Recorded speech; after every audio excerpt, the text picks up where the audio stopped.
All right, we're back with You Observe caught me. This. I took that picture because I was heading to D because that's the Papas, and I Oh. like how you didn't tell me about it.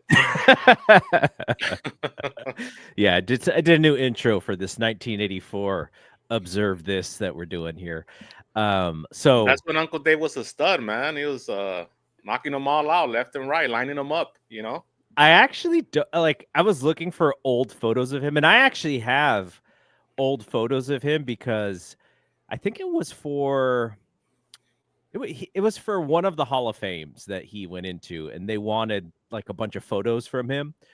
So I just like grabbed a lot of stuff and sent it out to them. So I have like all these old photos of him, but that one, we'll show it again. There's a brand new segment on this show, and we'll show it again. But that one that we played in the intro, somebody made a T-shirt out of that photo at some point, and so that's where I grabbed that. I don't know exactly where that photo comes from, but The uh, old days of the board, I'm sure. yeah, I'm sure. But yeah, so we're gonna talk about some 1984 February March time frame.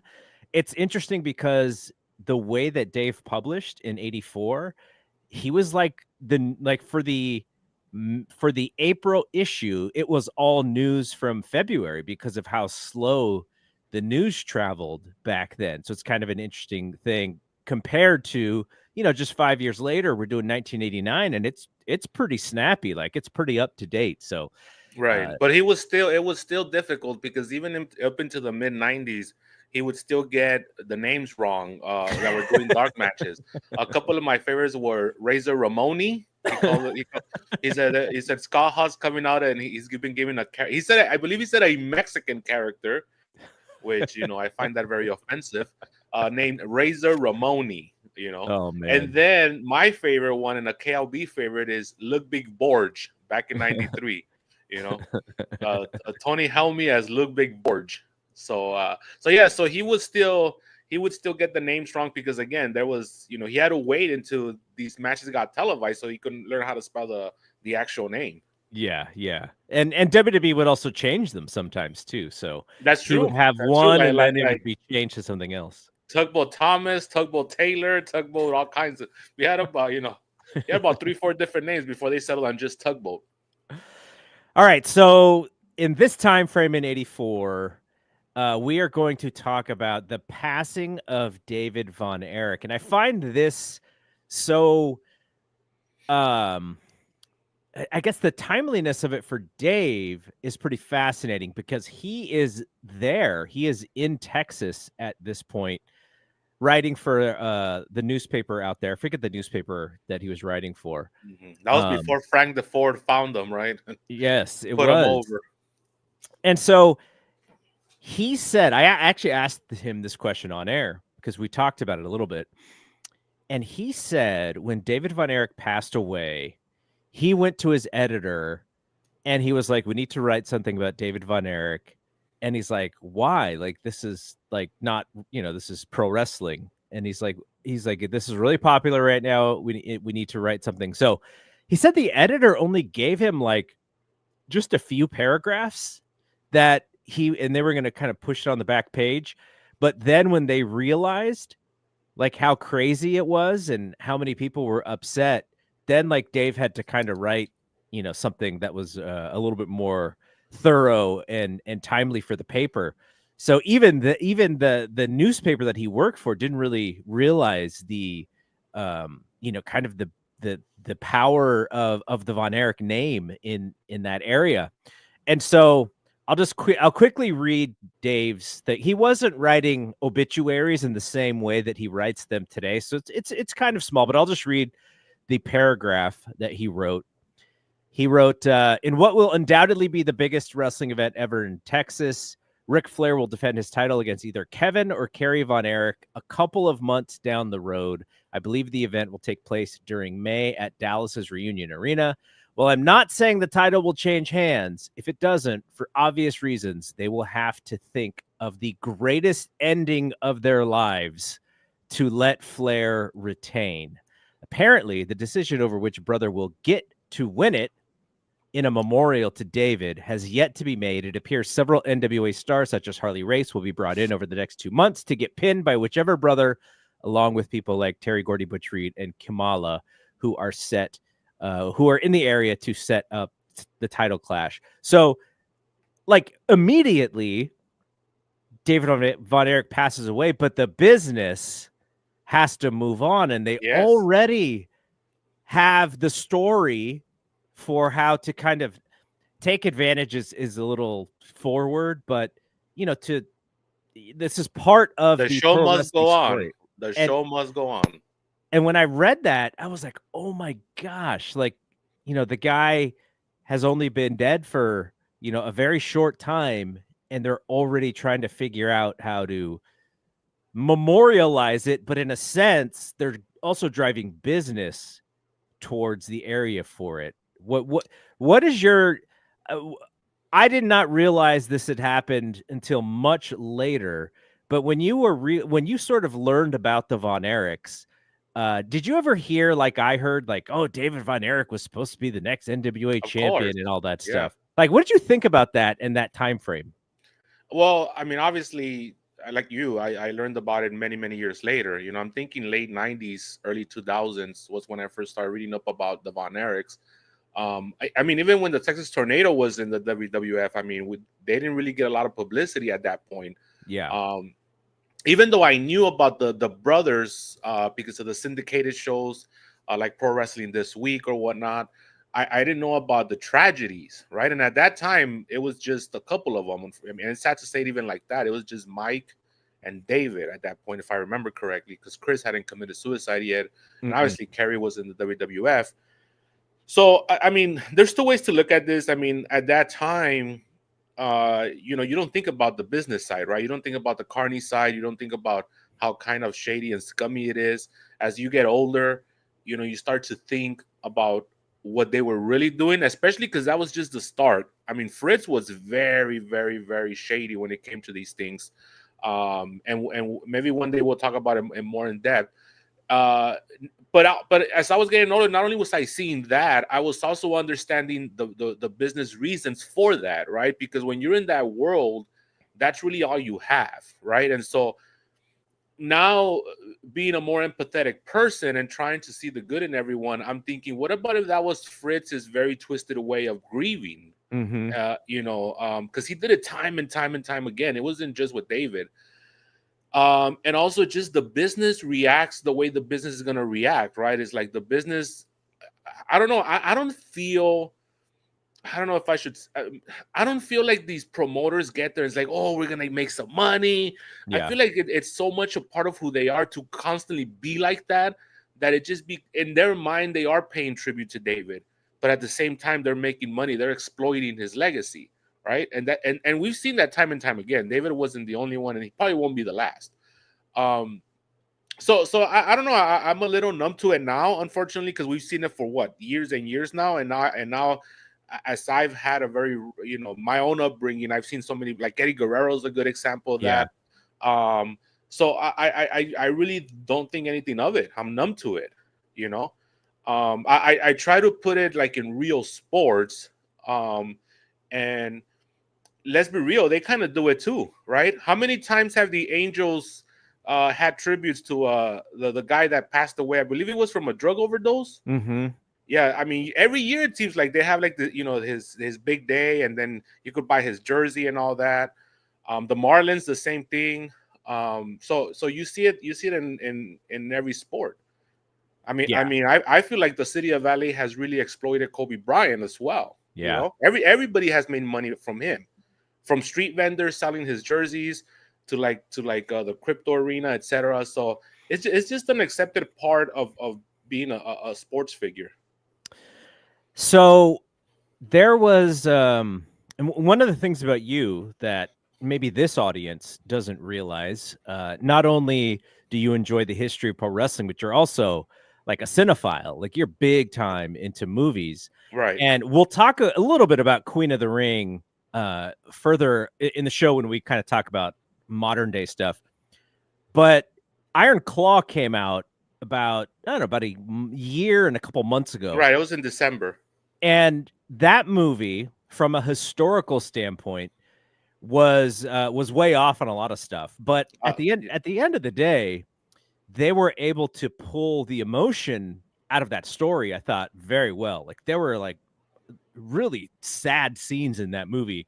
And we knew that they were coming too. If you knew the story, you knew exactly when they were coming. And so I thought the movie was good in that way, to really recreate the emotion and just the mental, just the being tormented in a sense. Fitz having to live through that over and over and over and over again, and their mom as well.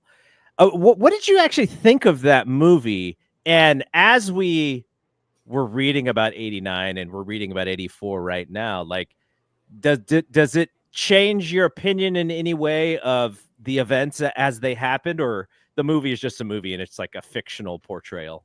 No, it's just a fictional portrayal. I mean, the David Von Erich segment itself could have been a movie, and so when you think about it like that, there's an acceptance that comes with how that movie turned out.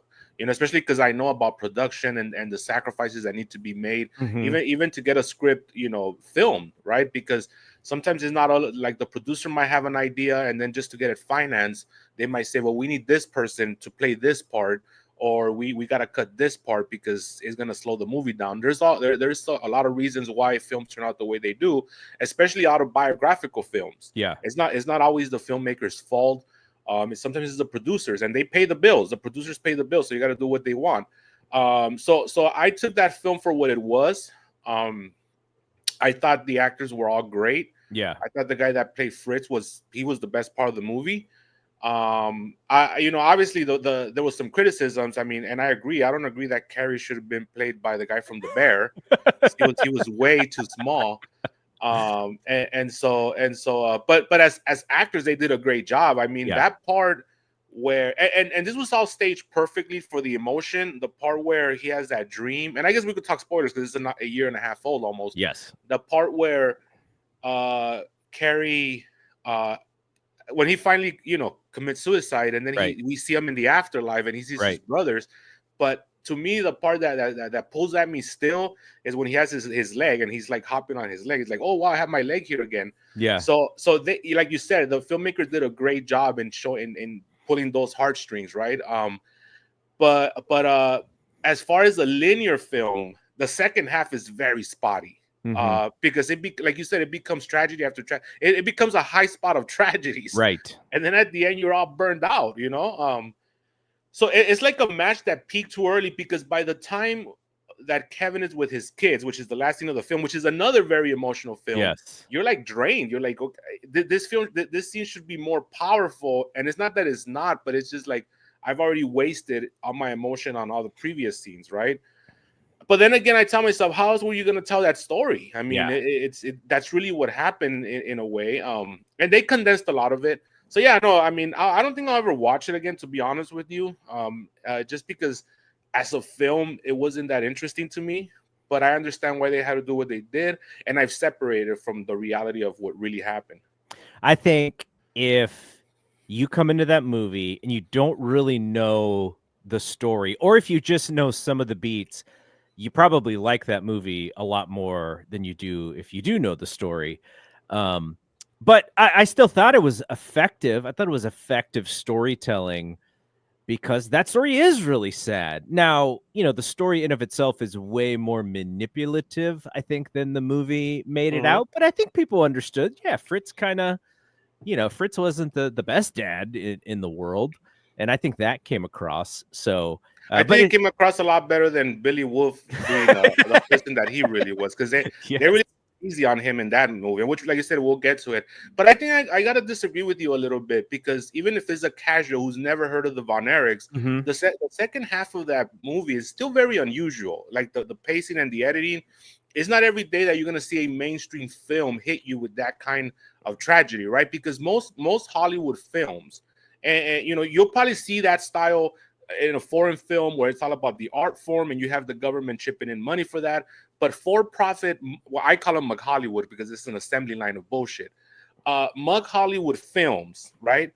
it's really essentially the hero's journey over and over and over and over. That's what you see. It's just repeated in different ways. Yeah. And that the Iron Claw does not have that at all. I mean, sure, at the end, Kevin Von Erich practices acceptance, but he's not necessarily in a better place. You know, it's not like he won the world title or even, a symbolic world title in his personal life. It's just he just accepts that he had a crummy life and he doesn't have his brothers anymore, and then it just ends. So even if it's for the casuals that have never seen wrestling or know who the Von Erichs, it's still a very unusual film. To kind of, it's not something we haven't been preconditioned to accept that kind of style that they gave us. Right. I just think from the story aspect, if you don't know what you're dealing with going on, you like all of the characters. They're flawed. Well, except that Ric Flair, because he was the worst actor in the history. Rick was bad. But you like the characters, you like the actors. Like those are really good actors that they got to play the brothers. Yeah. And you kind of go, oh, okay, I got it. This is a tragedy more than it is like a happy story.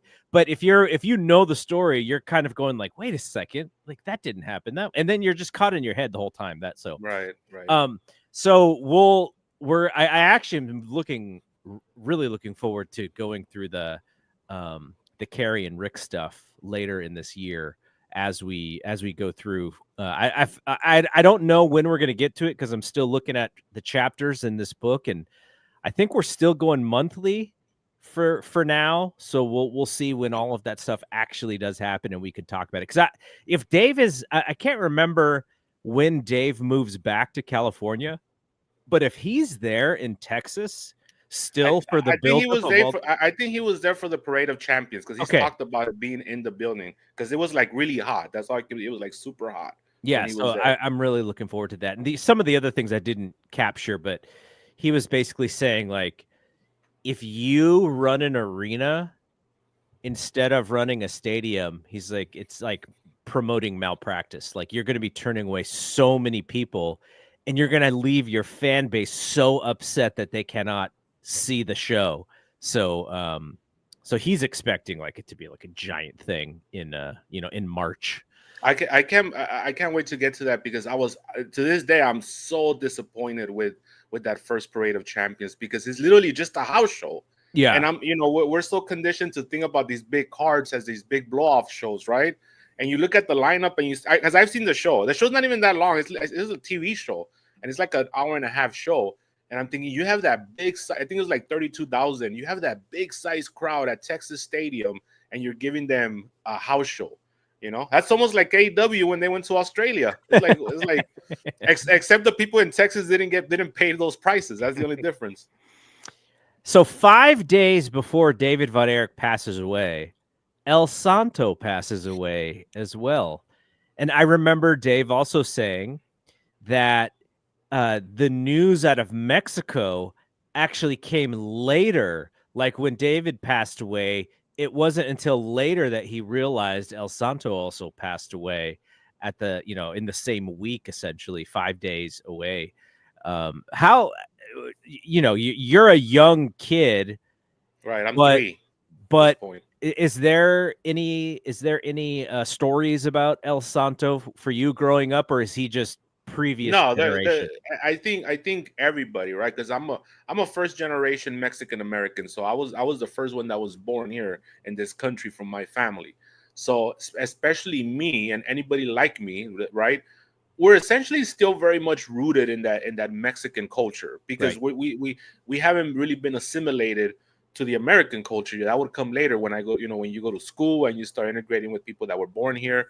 So anybody and my parents were young at that point. So El Santo, it was a cultural phenomenon.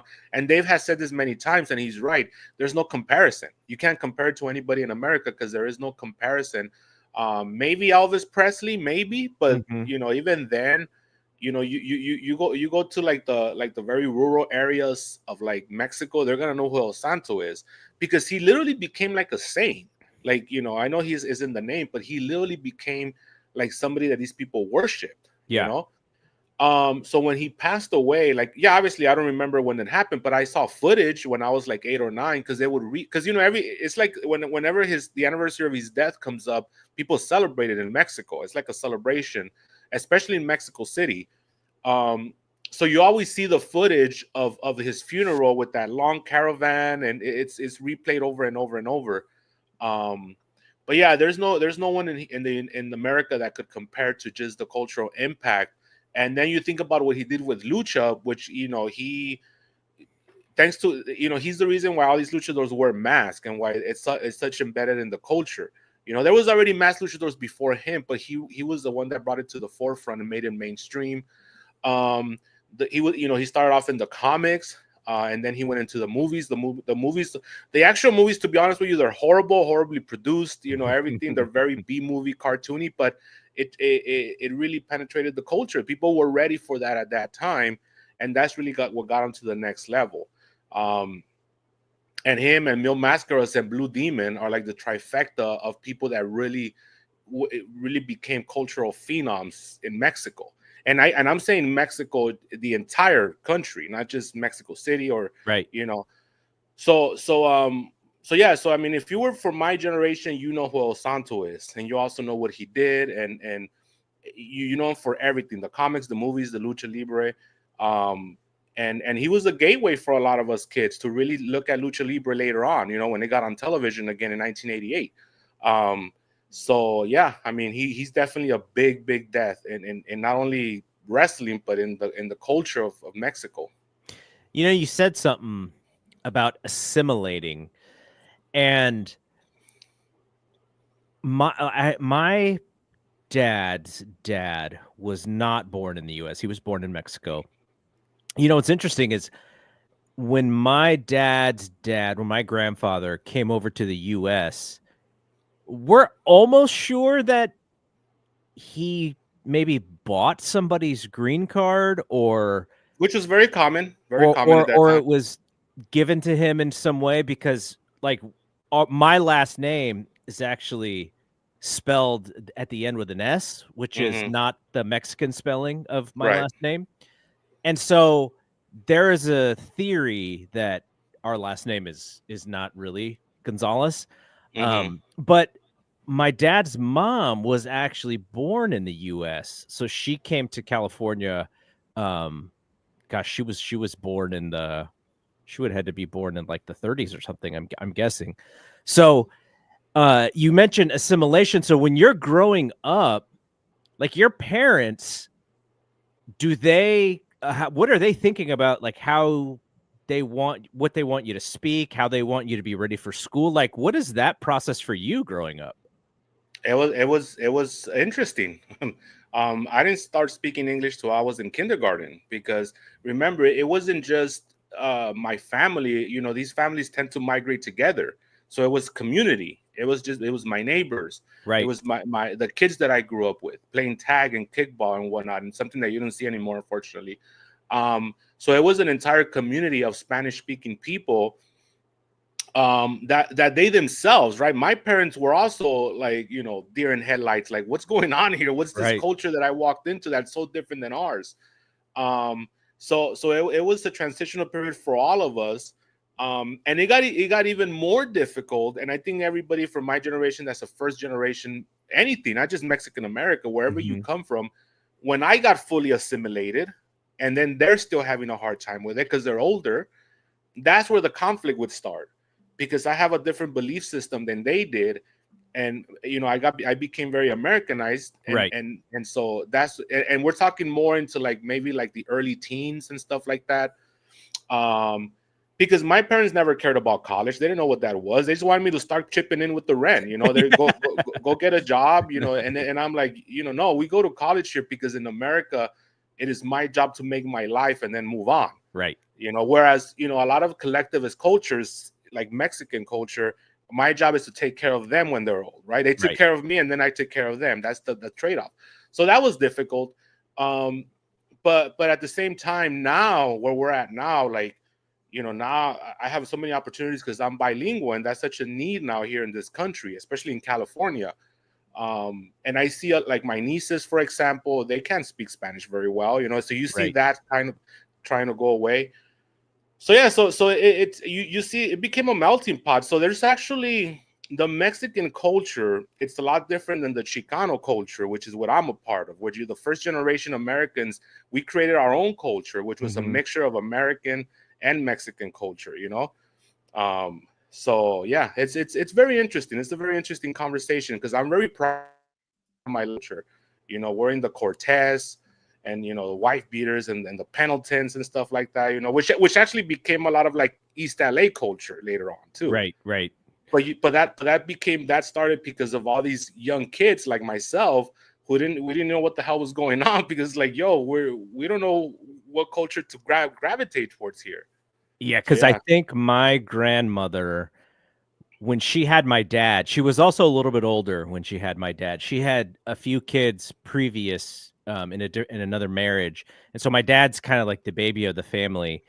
And I think because he was the baby and he had older sisters, they were all like, no, you need to like learn, you need to speak English, you need to go to school, like this is what we are not doing well at, right? We are not assimilating well, and you need so he doesn't even really speak English. So speak Spanish. So there was no way I was going to speak Spanish unless I went out and chose to do that, because my parents were the same way. My mom, post World War II Japanese Americans, like very poor, talk about discrimination. And so they are just they don't, they try and be as Americanized as possible so they don't get picked on and they don't get discriminated against as hard as they probably would. So I kind of come in and they're like, nope, like you're just fitting in. And also being biracial, you automatically just have to fit in. That's just sort of your, instinctual. So yeah, right. so it's fascinating to me, just the idea that I'm older than you, but because of our upbringings and because of our parents' upbringings, we were sort of brought into life a little bit differently. Which makes it great because we're not all the same. No, exactly. And one of the things, that I'm very thankful for is growing up in Los Angeles, because Los Angeles from the get-go it's a melting pot of cultures. I mean, you have everyone here. So when I was trying to when I started traveling in my early 20s, and I would go to the South, right? To New Orleans or Atlanta or whatnot, and I would see all this discrimination and racism. I didn't know what to make of it because I didn't grow up in that environment. I grew up in an environment where you go to school and you see like the little Indian kid, the African American kid, the Asian kid, and we all just got along because that's kind of the environment we grew up. So I'm very thankful to this day that I came up in a very progressive city like Los Angeles that allows you to explore that, because it took me a while, my own traveling, to know that not everybody got that opportunity. Yeah, absolutely. All right, let's talk about some WWF in 1984. Some of these numbers are the Freebirds there yet? They last about a month. No, not here yet, but Hogan and Mr. Wonderful Paul Orndorff, I believe this is in February timeframe. Now we're talking MSG and we're talking the Overflow. It's the Hulu now. What did it used to be back then? What? The MSG, you know how MSG has the Madison Square Garden, and then there's that Overflow arena. Yeah, it was just the Paramount. The Paramount. Is that what it was? Yeah, because that was back in '94. You know how I remember this? Because Randy Savage, when he beat Crush, he went to celebrate in that theater. You're talking about the one where NXT just took place? Yes. Yeah. I think it was called the Paramount Theater at that time. I don't know what it was called in '84. It was called the MSG Theater, I guess. Okay, I just pulled up Wikipedia real quickly. So when the Garden opened in '68, the theater was known as the Felt Forum. That's what it was. Okay, yes, you're right. And then you're right, because in the early '90s, it was renamed the Paramount Theater. Oh shit! So that was a good pull. I pulled that out of my rear end, man. You know what? I've seen WrestleMania 10 so many times that it just stayed in my head. Yeah, and then it was the theater at MSG. Then it became the WAMU Theater, which I don't remember that part, but that was in right before 2010. And then for Washington Mutual, that's what it was. And then in 2018, it became the Hulu Theater at Madison Square Garden. Yes. So the reason I bring that up is because, like you mentioned, NXT just ran it, and WWE Raw was at MSG the day before. So Hogan and Orndorff just in a random house show, I mean, obviously very heavily promoted house show, they did 26,000 combining both places for that show. Insane. That's insane. Hogan was hot. And you know, now that I understand business, you see how hot he really was. Yes. He was hot. And I think now he does. It's gonna sound weird what I'm about to say, but I'm gonna explain myself. I don't think he gets the credit that he deserves because he was doing this every night.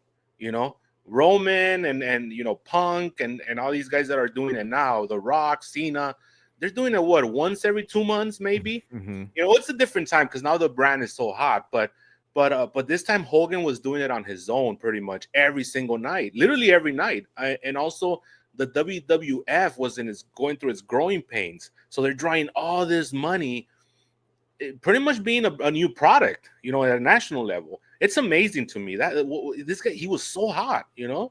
So now that goes back to the chicken or the egg question about whether it was Hogan or was it Vince?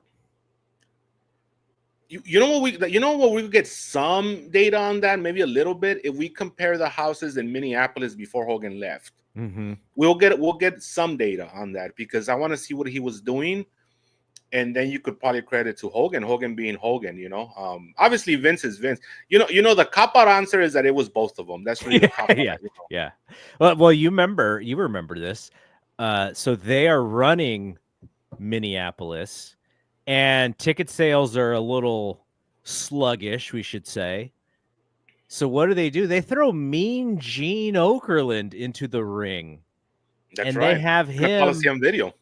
What was it? Was it against Fuji and George Steele or something? No, that? it was. I believe it was against Don Morocco and Mr. Fuji. Okay. Against Hogan and Mean Gene. And yeah, the video of Hogan waking Mean Gene up, and Training. Mean Gene's got the cigar, and Hogan is making him like this gross, like tuna and egg milkshake or whatever he's supposed to drink. He doesn't make him eat the raw eggs, the Rocky style. No, I don't think so. Okay, I Mandela affected myself. I think I swear I saw like Mean Gene trying to gulp them down. Well, I think what he's doing is he's putting a lot of stuff in the blender. So it's eggs, raw eggs, and it's like protein powder, and it's like tuna or something in it. Like it's just this gross like concoction that's supposed to get Mean Gene all fired up for his workout. And you know the way the ribber that Vinny was back in the day, they probably made poor Mean Gene he drank that stuff, you know. Yeah, that's messed up. Oh man. So you mentioned kind of a new product. So Dave writes that Vince pulled an important coup in an attempt to control the West Coast. So AWA, historically, that was like a Bay Area territory. So they had TV time on Channel 20 in San Francisco, which was an independent station. And so that was the way that AWA promoted all their house shows, was through TV 20. That's where they would run their TV. So Vince gets control of the TV, and it's right before AWA is planning one of their biggest shows on March 24th at the Cow Palace. And now they don't have TV to promote the show that's going to be kind of like their comeback show in San Francisco. And so then Dave writes that WWF will almost certainly promote in either San Francisco or Oakland before the summer begins. So in March, they have TV, and they're building up like 3 months of TV before they come in the territory and run house shows. You know, people think that Vince just kind of like forced his way into these markets, you know, or went in debt for these markets, which he did, but he was very strategic. And again, the Vince of '84 was a very smart businessman. I mean, I would say the Vince all the way. I've always said this. He didn't lose his marbles to the XFL. You know, he was the guy. The guy was a wrestling genius, like a promoter, and not just a wrestling promoter, like a business. Like he was just ruthless. That's really what it is. He was ruthless, but he also was very strategic in a lot of the things that he did. You know, it's like if you were to write a book on how to be a ruthless wrestling promoter, a lot of it would come from what he created. You know, booking a show the night before and running it long, you know, going into these markets like the way you just described. Like, these are all things that just don't happen overnight. He thought about these. The way he manipulates talent into thinking that he's their father, because he's everybody's daddy except Shane's for some reason. And so you always say that, and it always makes me laugh. Yeah, isn't that weird? And Shane is the one that was seeking his love more than, well, I wouldn't say more than anybody, because everybody kind of is. But you know, you got to give credit where credit's due as far as being a manipulator in business. I couldn't do that. I would be a horrible businessman because I just can't do that. But yeah, he's at this time, he's so smart. And I love reading about him because you learn so much. Like a lot of the little moves that he does to not only placate his talent, but also try to take over more piece of the pie, you know? So Timothy says on the same MSG card that we were talking about, Slaughter completed his face turn. Andre and Snuka had singles matches while Morocco tried to regain the IC title from Tito. You know, as we're doing the show, WWE has that Vault channel that they're starting to promote a little bit on YouTube. And they also did one for WCW, which is kind of interesting. Because which kind of messes me up, because I'm one of the few, I would say I'm probably one of the, I'm into that stuff, man, and I still watch it religiously. I'm very, very sad that they took away my Monday Night Raws, because I was going along in 2004 reading the Observers, you know, I was doing that whole thing, and they just took them away. So now I have to find them through dubious means.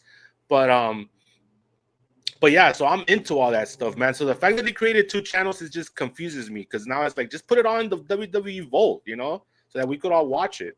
Yeah, I wonder what the strategy is. I really do. I wonder, because we know that the Peacock deal is up next year. Which scares me, because as somebody that's really into the archives, really.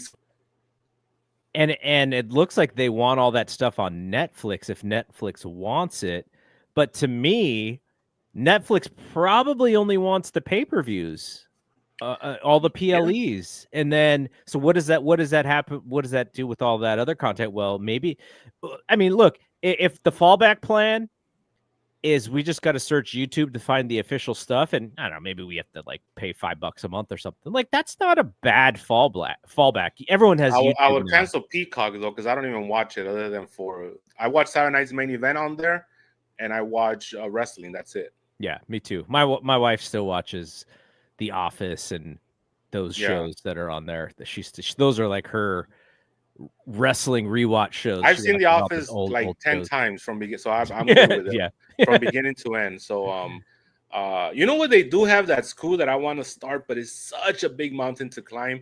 They do have all the archives of Saturday Night Live on there. Mm-hmm. I thought about it. I thought about the same thing. You know what I thought though? I was like, okay, to start from the mid 70s is going to be really hard and overwhelming. Me too. That's what stops me. But what if you just like here's what I would like. I would like the SNL historians to rank the years. What are the best years? And then to do something like what you were thinking of, like let's say the best year is 1989 or something. You know, you just go, okay, I'm going to start with 89 and I'll watch all the episodes in 89. And then you kind of dig, just go through some of the other years like that. Then it's not as overwhelming.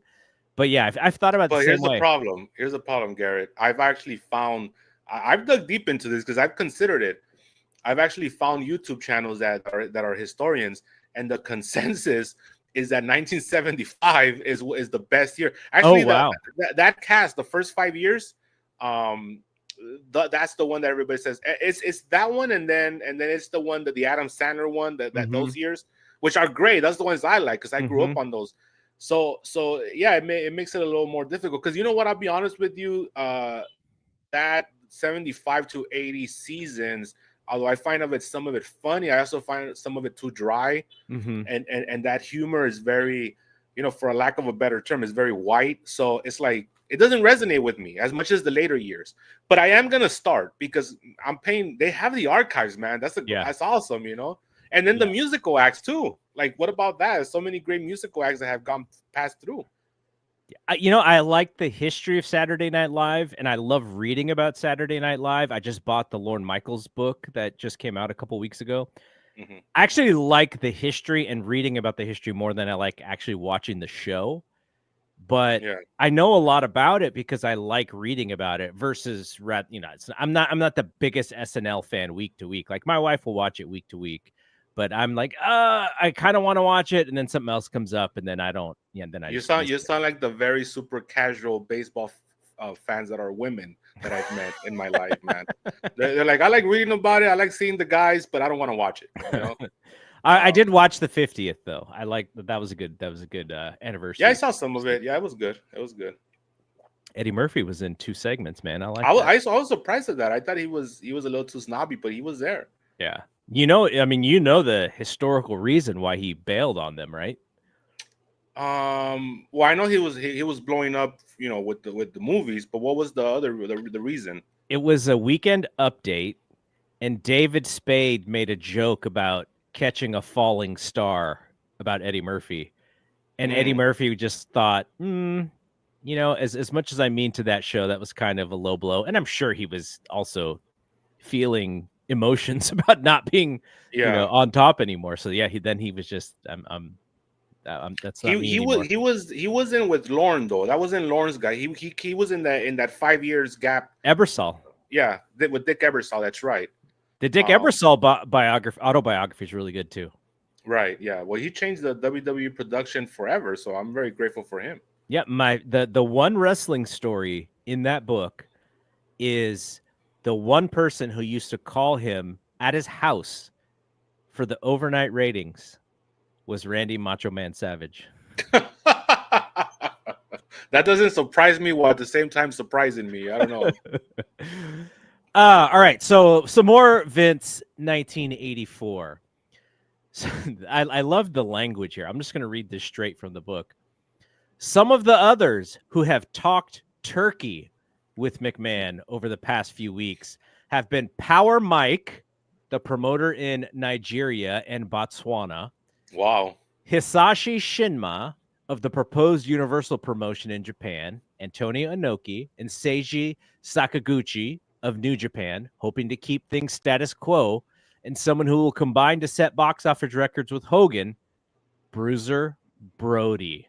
Negotiations are for Brody to perhaps appear on television as early as May. Also, very subtle promotion for Hogan versus Andre also continues. Yeah, Shinma would show up. He would be the kayfabe president for a bit, so that would be his role. And I think he was the New Japan liaison for a while. Obviously, Antonio Inoki would do business with them when he would come to the States. He would work the MSG cards. They created the martial arts belt, whatever it was, so he could defend it here in the United States. It wasn't the Frontier Martial Arts one, but because that was FMW, but Yeah. But it was somewhere. I forget the actual name of that, but maybe somebody in the chat will tell us. And then and then Bruiser Brody never came. He was 40 years old already at this point because he died when he was 44, and that would have been 88. So he was already an older guy by this point, but he was making so much money. It would have been ridiculous for him to jump ship. I knew his strategy. He was like, let me go ahead and finish my run in Japan, wherever I can make my money. When he loses a little popularity, then he can. Yeah, he was going to cash out with Vince. That was big. Let me go cash out with Vince and call it a career. Unfortunately, it didn't happen like that. But man, Gary, let me tell you, like, I've tried to fantasy book Brody in '88, and I don't see how it works. I don't see how he gets pissed off the first month in, because the way that I envision him being used is to be built up and then do the traditional, like, I win one, you win one. And back then, the philosophy in WWF was Hogan must pose. You know, so Hogan doesn't do that. You win when I win one, and then the blow off. He just wins. He would have won by count out or DQ, and then Hogan would have won by count out or DQ. Then they would have done the cage matches, and Hogan would have escaped the cage. I think that's the only way they would have done it. But I think Brody would have had a hard time with that middle match. Yeah, you know? So I don't know. We'll never know. But I don't see how it works. From David, will Vince resurrect Capital Wrestling Corporation? I hope. I hope not. But I mean, first of all, who's going to wrestle for him? Goldberg, I guess, is around. Brock. Maybe Vince could give us Goldberg versus Matt Riddle finally. Since Matt Riddle's going around cutting all the promos for that match, that's never going to happen. Did you see this guy? Like, it's been a while since I've seen someone so tone deaf. He's been going around cutting promos on Sami Zayn and Kevin Owens, right? Saying that they're hard to work with. And I'm like, dude, like, you. First of all, the door is just like barely open for you, but it's open. You're talking about Riddle. Yeah. But if you keep your mouth shut and just work the indies, because he's a great talent. Eventually, for business reasons, everybody's brought back. But not when you keep on just talking that kind of smack. And like, there's people in this life that feel they have leverage when they have no leverage. You know, we deal with them all the time. And it's like, bro, just read the room, you know, like just he's still cutting promos on Goldberg. So yeah, I don't know. I think the reason is, and this probably stunted his growth in pro wrestling, is he is such a competitive guy. I think he adapted to pro wrestling very well, but he still thinks that he could kick everyone's ass in a shoot. So ultimately he should be the top guy. Like, that's his mentality. And he's right as far as kicking everyone's ass, but that's just not how pro wrestling works. Like, you know, the Jeff Spicoli character only goes so far. And I don't think the Jeff Spicoli character headlines WrestleMania, which is where he thinks he should be. Well, I remember me and D talked about, because remember, it was going to be Randall K and him, and they had built it up so well. And it's a great program. I was looking forward to it because they were a fun tag team. And I remember one of the big things that would have popped us would have been when Matt Riddle finally does a promo like UFC Matt Riddle without the Spicoli gimmick. Yeah. And he cuts a promo on Randy Orton, and essentially just tells him that he's gonna show him who he really is or whatnot. That would have really popped me. That would have been awesome, but we never got it because he's a screw up, But I disagree with you, because I think even back when he was in UFC, one of the reasons why he always had so much heat because he didn't know how to keep his mouth shut. I mean, Dana fired him over the weed thing, but Dana, if he likes you, he's gonna turn a blind eye to that stuff. So he was just so annoying that he's like, this is my chance to get rid of him. He's an outspoken guy. He just thinks he's worth. He thinks he's like, you made a good point. The leverage. He thinks he's got leverage where he probably doesn't have leverage. So to kind of go back to David's question, where I think Vince gets back in? Where? The boxing, TKO boxing. Yeah. I think that's his in back into the whole thing. Right. Well, I mean, it's kind of like a repeat of 84. That's what we're seeing. Well, so the reason is because the relationship with Saudi Arabia is Vince McMahon's relationship. And even Ari Emanuel, when all that stuff happened where Khashoggi was murdered, the journalist, Ari Emanuel pulled out of Saudi Arabia. And it was only when he came back with TKO did he go back into Saudi Arabia or just be fine with Saudi Arabia. Like Endeavor had actually pulled out at that point. So I think Vince, if he does get back in, I think it's through the boxing thing. And what does that mean? Could he get in further because of that? I don't know. I'm sure, a lot of people, Nick Khan and Triple H, probably A1 and A2 probably don't want to see that happen. The fans, probably A3, don't want to see that happen. Dwayne doesn't want to see that happen, I'm sure. Honestly, I don't think Dwayne would care. You know why? Why? Because Vince would probably boot Triple H out before he'd boot out Dwayne, and then Dwayne could just get his own guys to run the thing. Yeah, I know Brock would definitely be for this. That's one guy that we know is waiting in the wings, making sure, checking the internet every day to see Vince is back in power. Yeah, if we see, I was talking to Meltzer about this the other day. I was saying, if TKO has the wrestling side, the pro wrestling side, and then they have the mixed martial arts side, and let's say that UFC cuts a deal with Netflix, And then if they have the boxing side, and you could create how many freak fights? The stuff that works on Netflix, the Mike Tyson and Jake Paul stuff. Yeah, Brock Lesnar versus throw anybody out there like for a freak fight, to be, and it, yeah, maybe Brock Lesnar can't do WWE in the same way that they want him to, but then he's in like a freak fight where he makes like $20 million just to for some crazy dream fight. Like I could totally see stuff like that happening.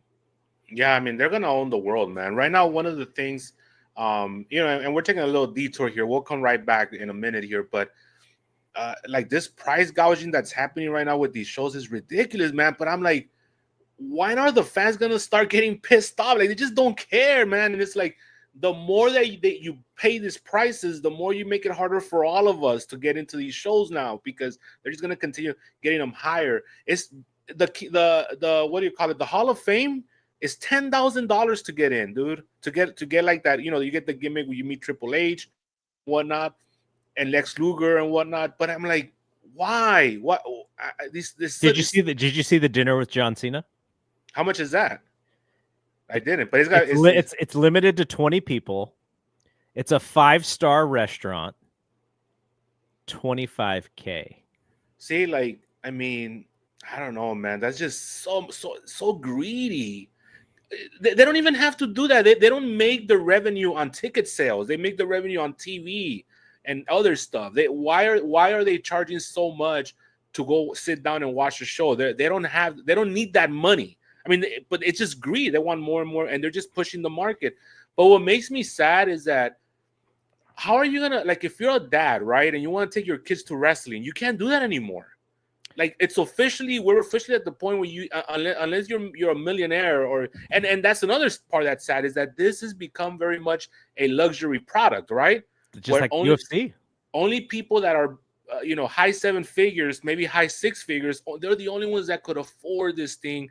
So it become like a classist system again, and that's very much in my own. I hate that in any aspect of life. So it's like, okay, so if you can't afford to go, how are you ever going to watch it live? How are you going to feel that magic? You're not, unless you find $20 to get in. They limit the live product now, right? So it's not like there's a ton of it. So if they do come to your city and you really want to go, like, you need to go, which helps in the price gouging like you're talking about. Mm-hmm. And you see now what you see a lot on social media and whatnot is all these like social influencers. They're putting their pictures up there. I'm in WWE. You see a lot of like the incel type of guys that are going. It's going back to that. I will say, even though I have a lot of issues with AEW, and I wouldn't say I'm a big fan of their product, but it was refreshing to see kids there, like with because AEW was reasonably priced here in LA. They had like $30 seats. Decent seats for $30-$40.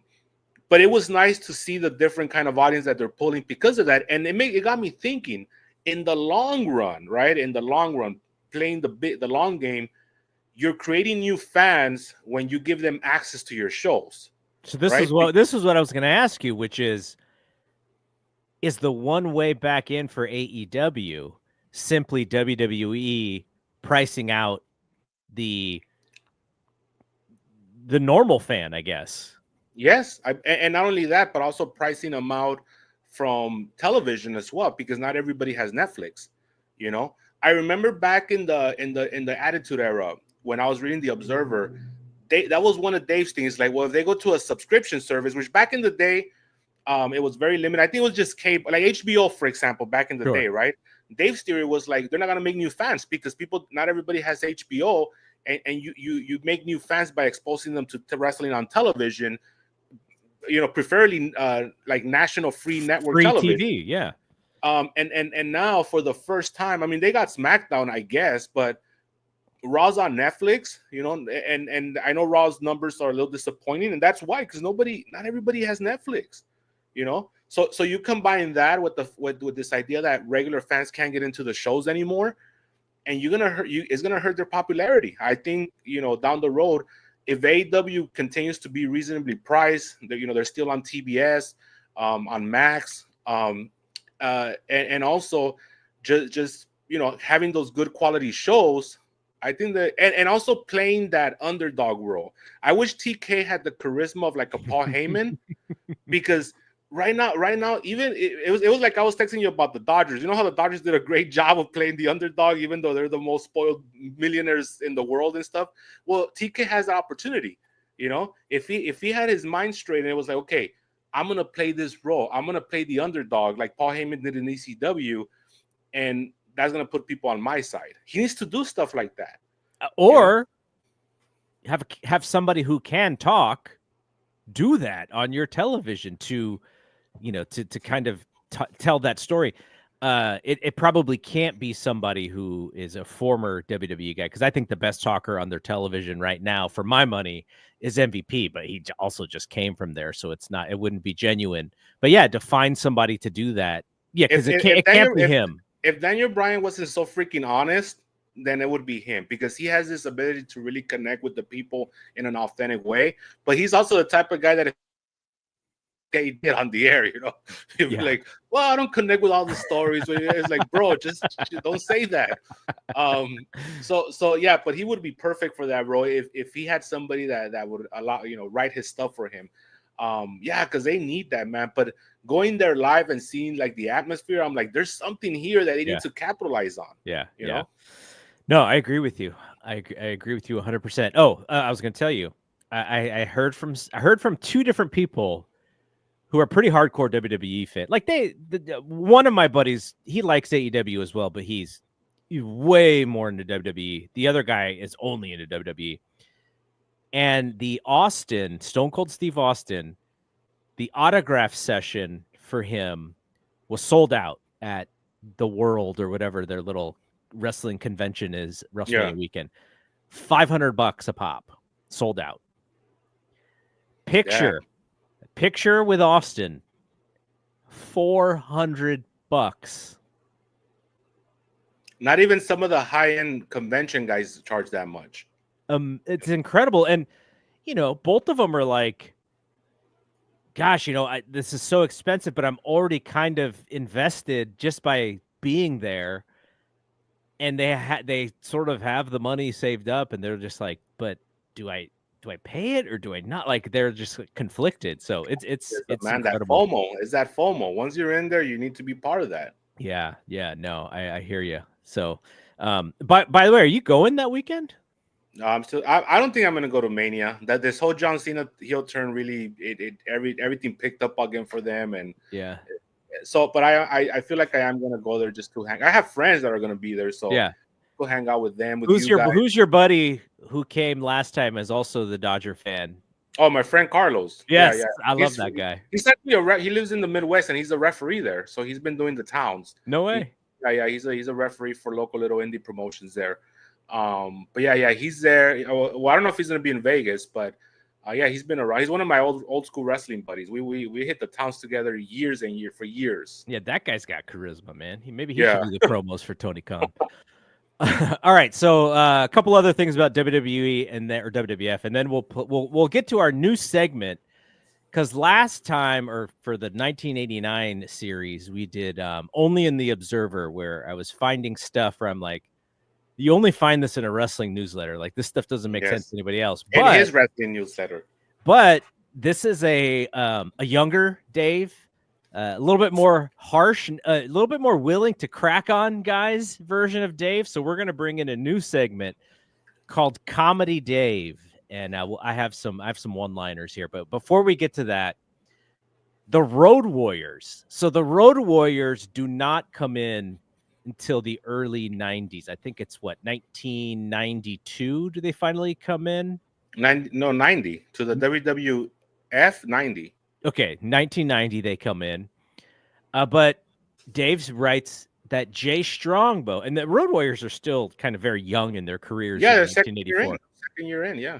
Jay Strongbow has been negotiating with the Road Warriors, who epitomize this circuit, parentheses, wrestlers with awesome appearance and little ability. Nice guy Vince has told his wrestlers they aren't allowed to have fan clubs anymore. Vince wants to set them all up for himself. He also told the referees that gathered for the February 14th and February 15th TV tapings that if any of them has worked at Ole Anderson's February 16th Baltimore card, it would be their last day of work. So vicious Vince. That even at that time, like again, we talked about leverage earlier. Like he thinks he has all this leverage still. I mean, so he's walking around with a lot of confidence and a lot of balls, you know, because these wrestlers still have a lot of options at this point. They don't have to take that stuff. Yeah. And so the fact that he's, you know, putting his foot down early on says that, you know, he in his mind he knew he had a winner. You know. Yeah. That's why couldn't TK be like that early on? His company would have looked totally different right now. No, instead he's still mad at poor Jack Perry. Where's Jungle Boy at? He's persona non grata, man. I don't know. I think my guess is that he still doesn't know what to do with the storyline with the elite and giving him a pile driver and all that stuff. That was a year ago. He has to figure out how to undo all of that stuff before bringing back the Young Bucks as baby faces, and probably Perry too. Who are at this point they need to start thinking: are they going to be the Young Bucks in their 40s? I guess they are, right? Well, the Hardy Boys still have the BOYZ, and they're on fire right now. Yeah, but there's a couple bald spots that I saw in TNA. Is Matt Hardy 50 years old? 50, yeah. 50. Oh. He was born in 74, and Jeff in 77. Nerd shit that I just know off the top of my head. I'm sorry. Yeah, those guys. So neither of those guys are young guys. Let's just put it that way. No, not at all. All right, let's get to our Comedy Dave segment. All right. That needs to go a little longer, man. I could only find a 1 second clip of him laughing. My hope was that when he was on with Brian this morning, that Brian was going to pop him, and so that I could just grab his laugh. But it'll be a longer version of the laugh, but that's all that I had for today. All right, so one of Dave's favorite targets of abuse. The junkyard dog. Of course. Already in 84? He's not the junk food dog yet, though. He's just the junkyard dog. Dave writes, Junkyard Dog will be back. He's talking about in World Class. He'll be back during March, as will Flair. Unfortunately, in the former. Fortunately, in the latter. Oh, man. So now he's talking about the AWA. Ray Stevens, who it's incredible that Ray Stevens is still in the AWA at this point. One of his heroes. Because the Ray Stevens that we heard of, like there's very little footage of him to see him when he was in his prime. But the one that would get married to women and just go on vacation and forget about him. That guy was wild, man. I mean, and I mean, again, you look at this guy and he's not very much to look at, right? And you wonder, man, this guy was plowing them down, and how? Why? But that's the confidence and charisma. He just had a lot of it. This is totally a KLB comment, by the way. I'll list it here for you from Charlie. AEW would be totally different with Javon Evans on top. Yes, and I'll provide some context for you. So when we're doing the KLB stream, there was a guy that was like serious as a heart attack with you know, he says Javon Evans should be the person that they build around and start the new streak, right? The WrestleMania streak. And that just, like, I couldn't believe it. Like, I couldn't believe, like, such an absurd comment that it just popped me, and I couldn't stop laughing, because who would even, and we start coming up with scenarios. Imagine if they went to Brock Lesnar at WrestleMania 47 or whatever, and they're like, this kid right here has a streak. We need you to respect it. You put him over. He's gonna laugh at him, you know. He's gonna be like, "Kid, I take turds bigger than you," you know. Like, and so that started like a whole new thing, like the whole Javon Evans thing. He's a great worker, though. I mean, we all respect him, but I mean, you don't build around him. Oh man, he's the most AEW guy that WWE has, I think. Yeah, I'd say so. Well, no, because they also have the Rascals. I feel like they're also kind of like AEW guys. Yeah, they do. Ray Stevens out of action after knee surgery. Superstar Billy Graham out of action. He's been that way for years. Despite the fact that he's occasionally in there. Yes, and that's one of his favorites. So imagine if you weren't one of his favorites. So he's talking about the Jarrett promotions. So he just writes a quote. He goes, "What's going on here? No title changes for an entire month?" You know who he never ragged on was Terry Funk. That's the line he would never cross. Nope. That was his hero. I think he's gone on record. That's his favorite wrestler. As far as like Mark Dave, now it could be Will Ospreay, right? Now we know that. But back then, I think it was Will Ospreay, Kenny Omega. Yeah. But now he would never say that. We know that, but I think he's gone on record as saying that Terry Funk was one of his favorites growing up. And I guess later on he met his hero, and they respected each other. Yeah, Terry Funk taught him a lot. Yeah, taught him a lot about his wrestling instincts in dealing with the con men. Okay, so this one's kind of mean. He's talking about Ted DiBiase. DiBiase has gotten really flabby and seems disinterested in his work, but despite all that, is still a very good wrestler. He hasn't sank to Morocco level yet. Damn, he buries two different people there, man. Two different people. And you know what is funny? Because everybody says that Vince created that whole atmosphere around bodies. I think it was Dave Meltzer. Because this is before our obsession with bodies in wrestling.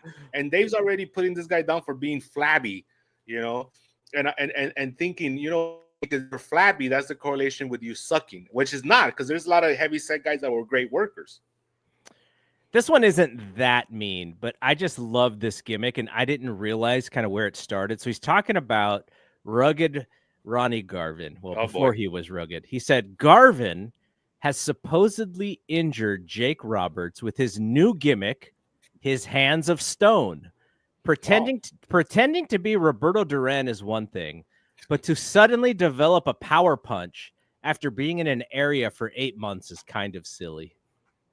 So they just let him throw a right hand and said all of a sudden he's got dynamite in his right hand. Yeah, he's a hands of stone, and he carried that until he went to WWF.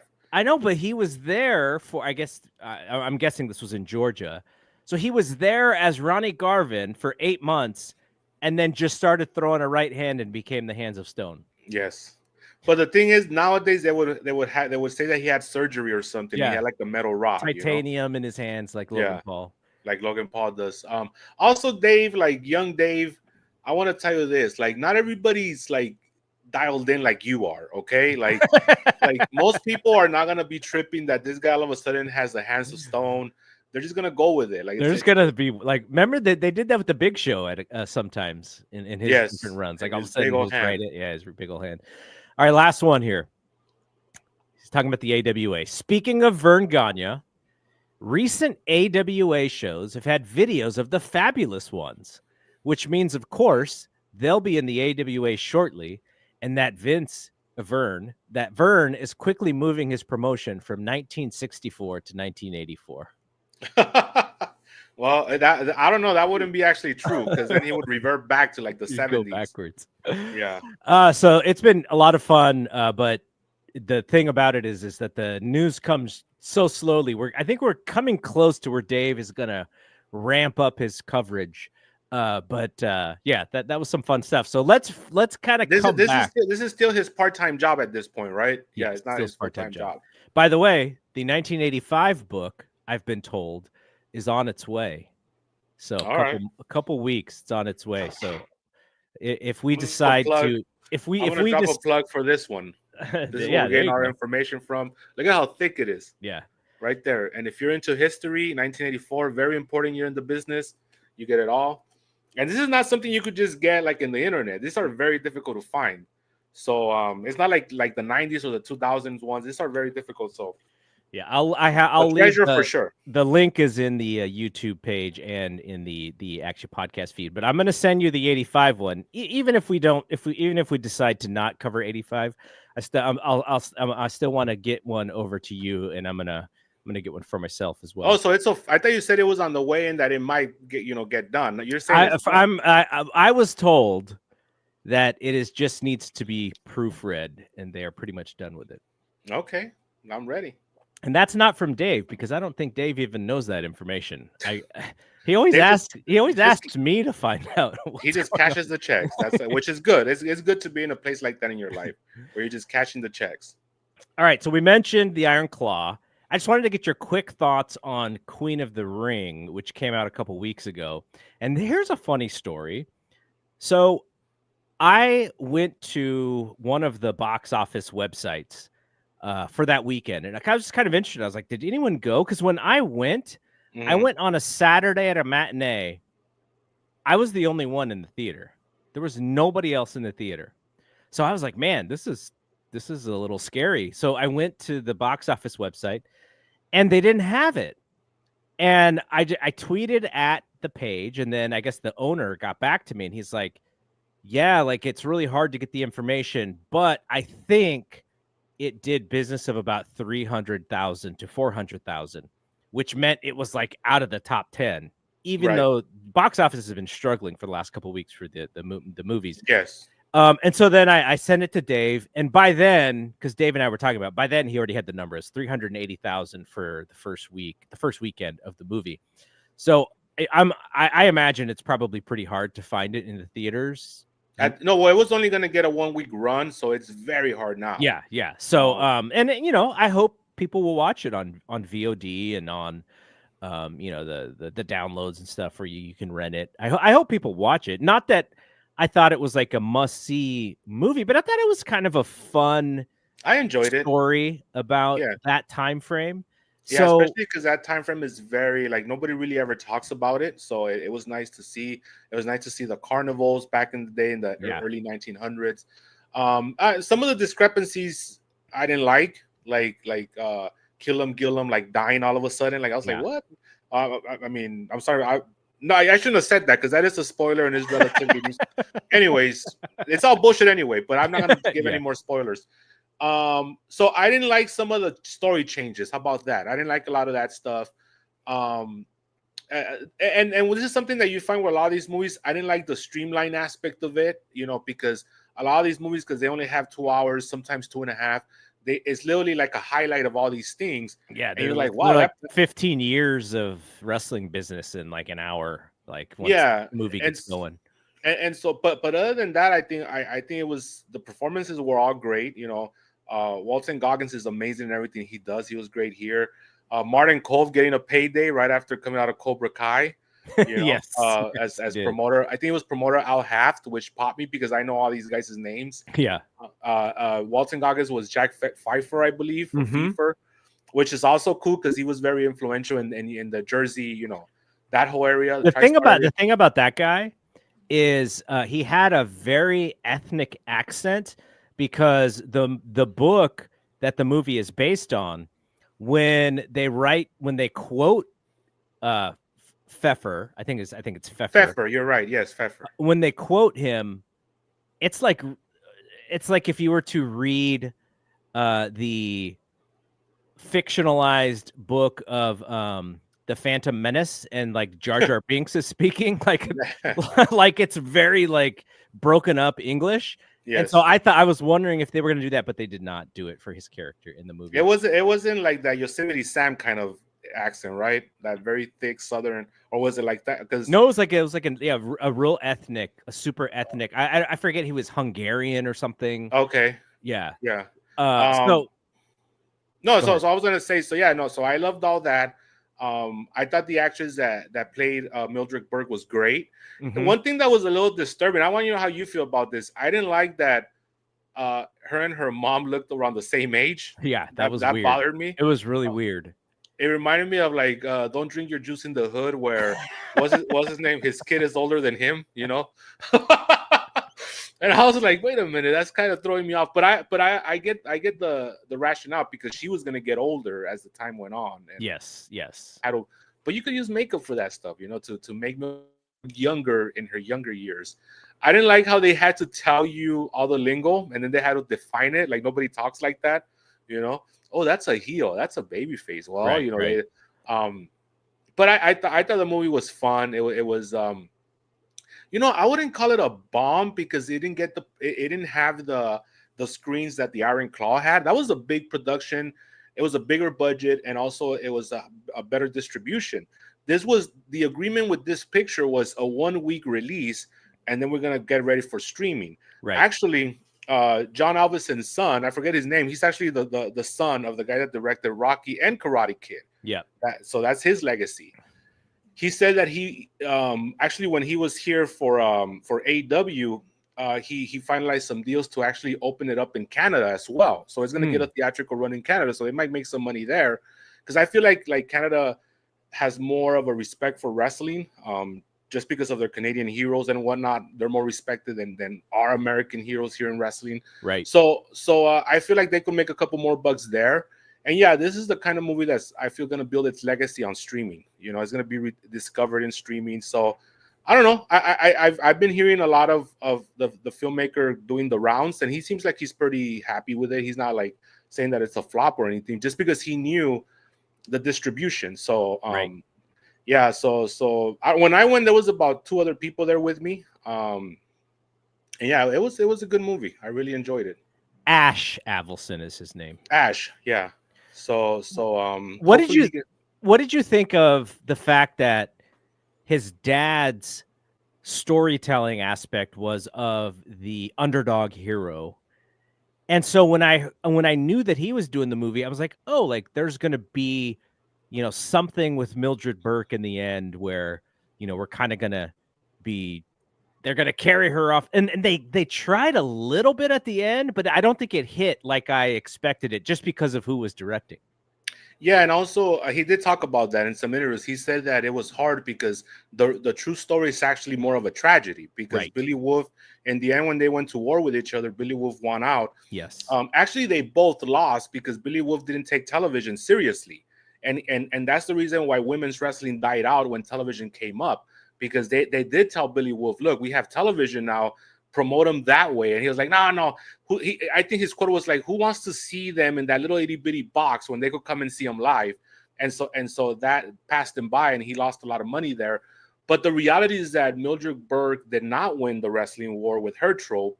And so he said, Ash Avildsen said he didn't want to end the film that way. So the best he could do is come up with the scenario that they did at the end, where it gives the illusion that she got the last laugh. But obviously that's not what happened. Yeah. The whole story there. So you mentioned Frank DeFord earlier.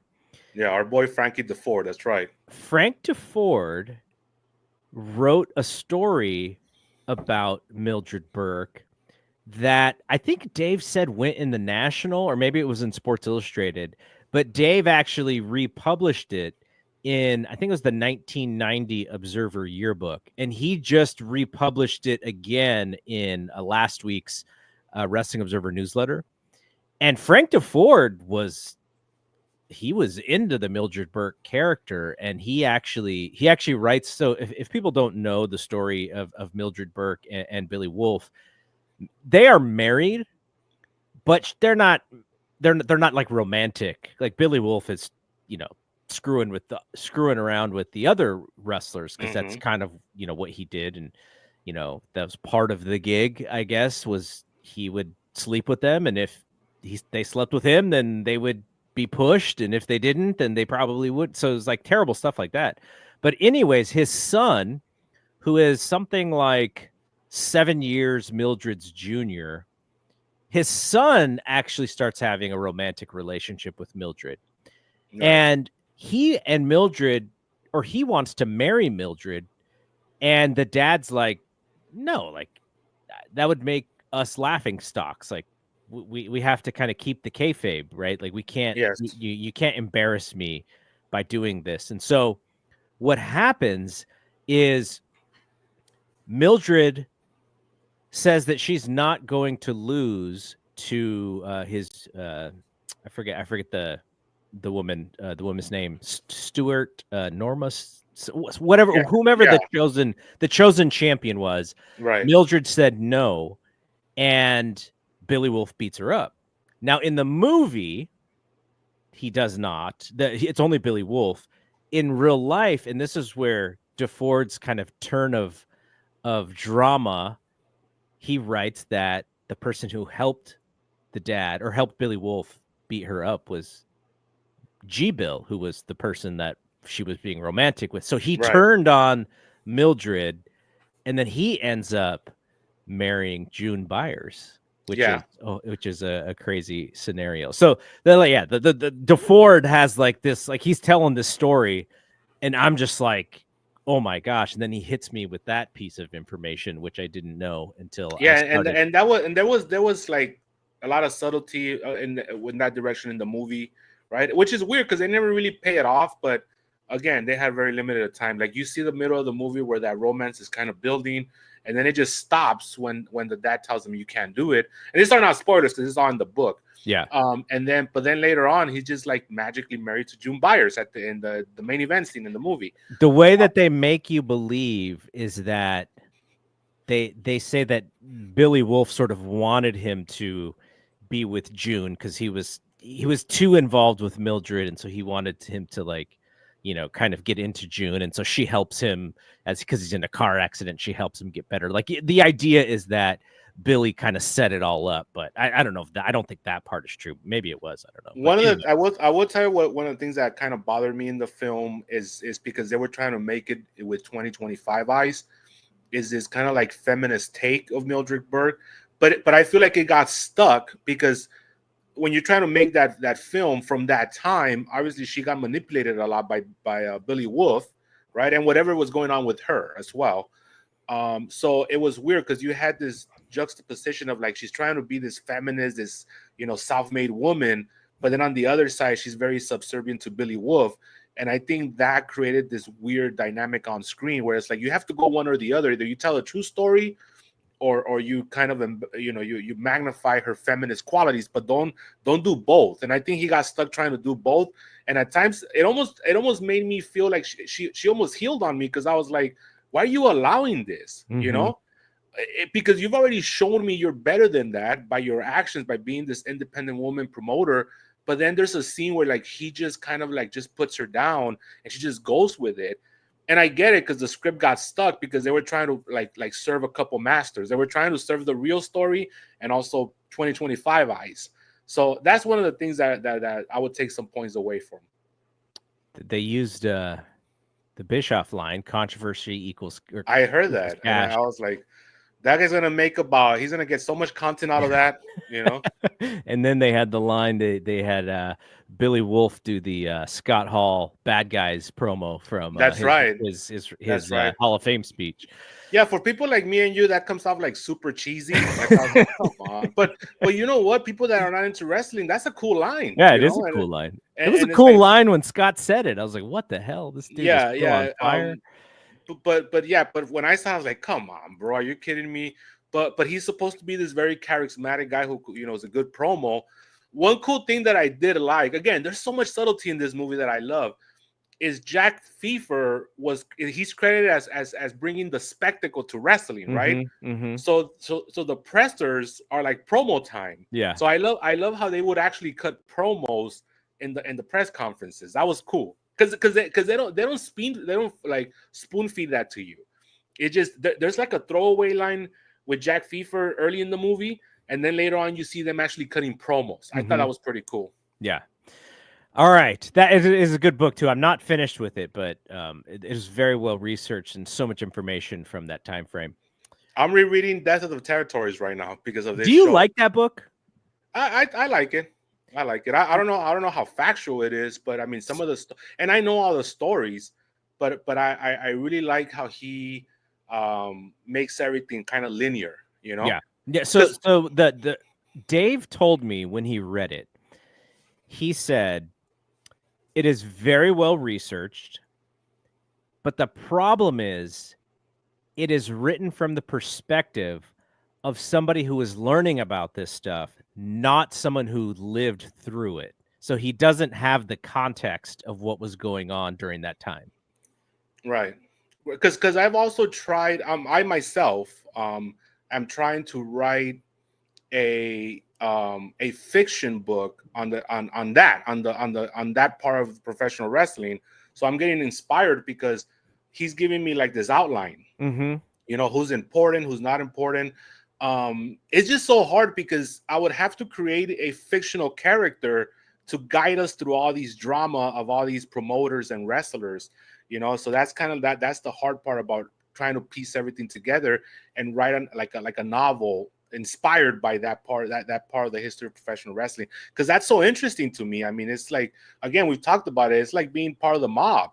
You know, this honor among thieves is something that's like so fascinating to me, because there was a code of ethics, but they would violate it all the time, but somehow there was this respect just amongst them. You know, it's so fascinating to me, and that's something I've been trying to kind of work on, a book like that tells that story. You know, I will give you the name of a book by one of my friends who wrote it, somebody who, you know, who's done shows and stuff for me. His name is JD Oliva, and JD is an author. He's written a lot of books that he's sold, and he does the whole it's not GoFundMe, but it's the author's version of that. Yeah. And he wrote a book called Gaijin, and it is an international thriller, and it's about this guy who's kind of working with the Yakuza, but he's in, like, he used to be like in whatever the WWE is in this world, but he's kind of goes back the indie route, and he goes back to Japan. And so he creates this world, or this universe of Japan, and having a wrestler from America go to Japan and go back and forth. It is really good.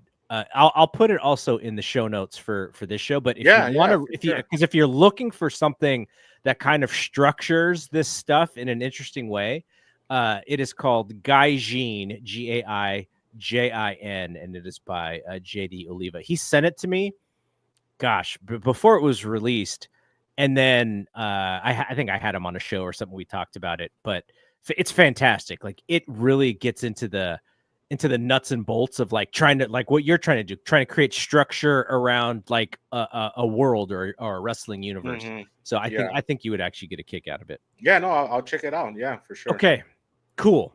Now we have two things to talk about. One is something that you were at, which was AEW Revolution. I just want to get your live thoughts on the show, and then we'll end with John Cena's heel promo from Monday. Actually, it was kind of funny watching wrestling at like 1:00 p.m. I just wanted to see the promo. I saved the rest of it for later in the night, but I wanted to see the promo. But let's talk about AEW Revolution. Now, you were texting me as the show was going on. The main event, because it was pissing me off. And specifically the main event. They saved their main event. And that main event, Jon Moxley and Adam Copeland, which they're rematching Wednesday. The audio of this won't be up until next week, but for people who are watching on YouTube, Wednesday they're having their rematch. They had to follow like 3 great matches in a row. Those poor guys. Yeah, but I mean, okay, but that wasn't what upset me. That was TK's fault. That wasn't their fault. Or maybe it was Mox, because Mox has a lot of pull there. But what upset me, and again, I'm not even saying it was their fault. I was just very upset. It didn't even try. To like do something that's gonna separate them from the pack. It was literally like, to me, it was like the gall of these two guys, right? To think, okay, just because we have a name and we're in the main event, we're just gonna go out there and do our match. And it's like, what could they have done outside of like hold a headlock for 5 minutes to be? That's what I'm saying. It's not really their fault. Like, I'm not even blaming them, but I don't know. I guess because I've seen both guys in better matches, so maybe that was also upsetting me, because I was like, I've seen Edge pop out stuff, but that was a younger Edge. That was in this Cope or whatever. And also same thing with Mox. I mean, Mox, he's had better matches. Yeah. So and you know what was bothering me too is that I could feel the pulse of the crowd, and that bothers me because, again, going back to I go to a lot of movies, right?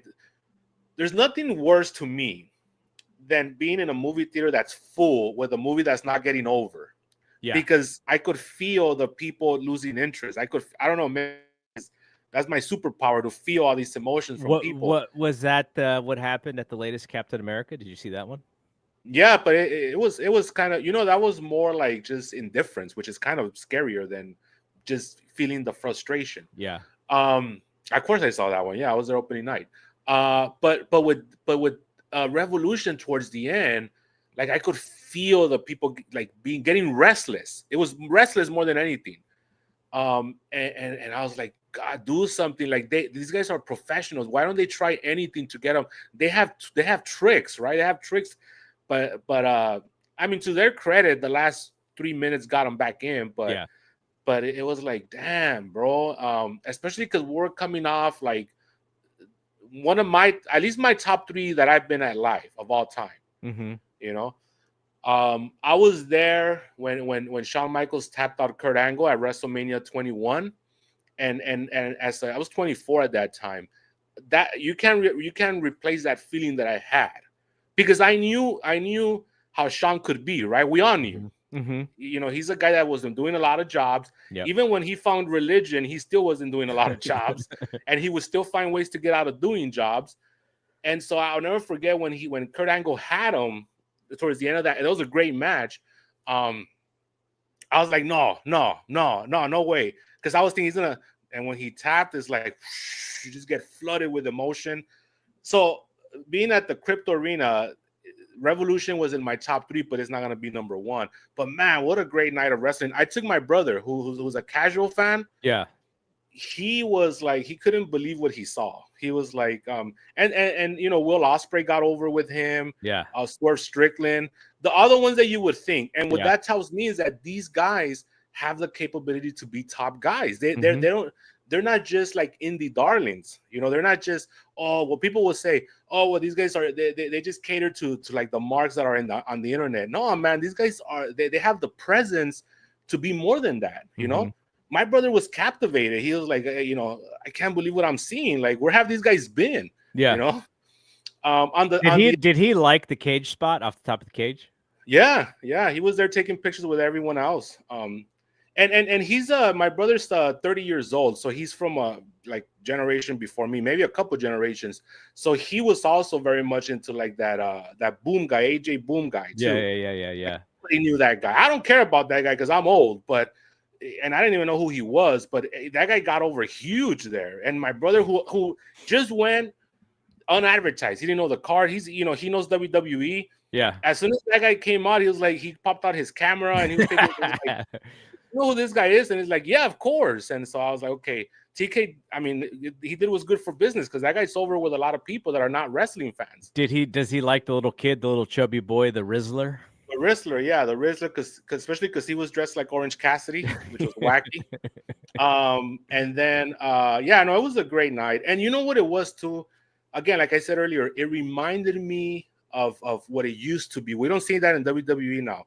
WWE has become like very pretentious in a way, very trendy. You know, how much time do they waste with all these people, you know, these celebrities, you know, holding their fake belts? I hate that, by the way. And it reminded me of how wrestling should be, you know, and it actually looked like a hot promotion. I thought it was sold out, honestly, because I couldn't. I did the old Dave trick where he would count everybody when he was count the rows and count the people in the rows. Yeah, they actually opened up the entire top, which you know, originally they had some sections closed off. I know they had a great walk-up business. Yeah. So yeah, Dave said it was about 11. It was about 11 in there, right? 11,000. I would say so, because that place holds about 14. Yeah. So they were about 3,000 shy of a sellout. But it's for one night only. AEW was on top of the world, man, and it was great. How did you think the TV followed with from that show? Oh, I didn't like it. Yeah, they don't follow their stuff very well, and some of it is because these guys bust their asses and they get hurt in these matches and they can't wrestle like a few days later, and he's got to kind of wait and see. But but there's also ways, like there was no video packages. Just have them come out and cut a promo. They don't have to wrestle. No, I'm gonna tell you the reality that nobody talks about. Okay, the reality is that the inmates are running the asylum, and the reality is that TK gets a lot of like, I'm not gonna make this town, brother, and TK has to work around that. That's the reality. So you have somebody like a Mox or a Cope or whatever who are like, you know, I'm not gonna make it. I'm not gonna make it to Wednesday. Like Las Vegas, 1,000 people, and I'm good. And he has to write around. He has to write around that. That's what nobody talks about. because Dave doesn't like to put his boy down. But Well, somebody asked me the other day on air, or I think it was a question that they had. Although he suddenly has lately, which pops me. Well, the guy said, I think he was kind of asking like the type of boss that Tony was, or if he's like I think he used the word placate. Does he placate the superstars too much? And Dave basically said like, yeah, he's like not a confrontational guy. He's always trying to make everyone happy. So in doing that, you are placating people in getting their ways. Yes, I actually heard that show. I remember that because I was thinking, how is Dave gonna get out of this one? And he was just being very nice about it. I mean, had it been Vince, he would have cut a promo on Vince or Paul or whatever. But it's funny because here's where it gets interesting. All right, Dave gets upset at the guys for doing it, but he doesn't get upset at so he gets upset at Aleister Black for doing it. He gets upset at Miro for doing it. He's like, they should, why are they there? They shouldn't be there if they don't want to work there. But TK is the one that's allowing all this. So it's like he doesn't get upset at him. He cuts promos on the wrestlers, but he doesn't cut promos on the owner who's allowing all this to happen. Brian and I get in our thoughts when it comes in. Well, Brian's been awesome lately because he's the other day Brian says something to the effect of, "Can you tell Tony that intermission match or whatever the reserve match or whatever that should be at the end, not in the middle of the show." And what it says, like what I got out, I don't know if everyone got this out of it, but when Brian said that, what I got out of it is I was like, oh, he doesn't talk to Tony at all. yeah, which is weird because he's got a lot of scoops from AEW. Yeah, I'm sure he's got his guys who he talks to. Same thing with the Ospreay match from the pay-per-view. It's like Brian didn't like it as much as Dave, and Brian was very clear about it. The screwdriver spot, same thing with me. It's like I go back to the Jim Cornette rule, right? If you bring a screwdriver, just bring a gun and shoot the guy, because at that point the illusion is gone. That was my problem with the whole show. You had so much of that in different matches. Well, you say you didn't like the Strickland Ricochet match. Why was that? I mean, it's not that you didn't like it. You just I thought it was good, but I was hearing people going like, "Oh, this is one of the greatest matches of the year," and I was like, I saw, the other thing is like, with AEW style, you see a lot of similar spots and you see a lot of the same rhythms to the matches because they're not as produced. So they're not produced as hard as the WWE matches are produced. Like if you see a WWE match, now they're not as insane, obviously, but you won't see like repeat spots in WWE matches because they're produced more thoroughly. Right. In AEW, you will see a lot of repeat spots, and so I didn't like. I know why Prince Nana, went to the back and then he came back out, right. And he was just there. He could have grabbed it, and he didn't. And the jacket was there. Like that stuff is fine. I guess all the near falls to me when you're doing so many near falls in like match number 4, and I'm like, oh man, we got like 5 matches to go, and you're already doing the 2.99 kickouts. It could be a lot. I'm just thinking like we're in for a long night if we're doing 2.99 kickouts in this match. But when you're promoting like all of these matches as somebody's main event, you kind of have to do it. So I don't really hold it against them as much.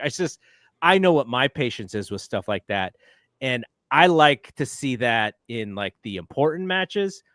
And to me, Swerve and Ricochet is a solid, upper mid card kind of match, but it isn't a main event. And but then again, AEW does they give you your money's worth. But at the same time, I watched the New Japan show with Goto and Tanahashi, and they didn't do anything crazy. Like it was just the most like safe, technical, normal match, and I loved it. Right?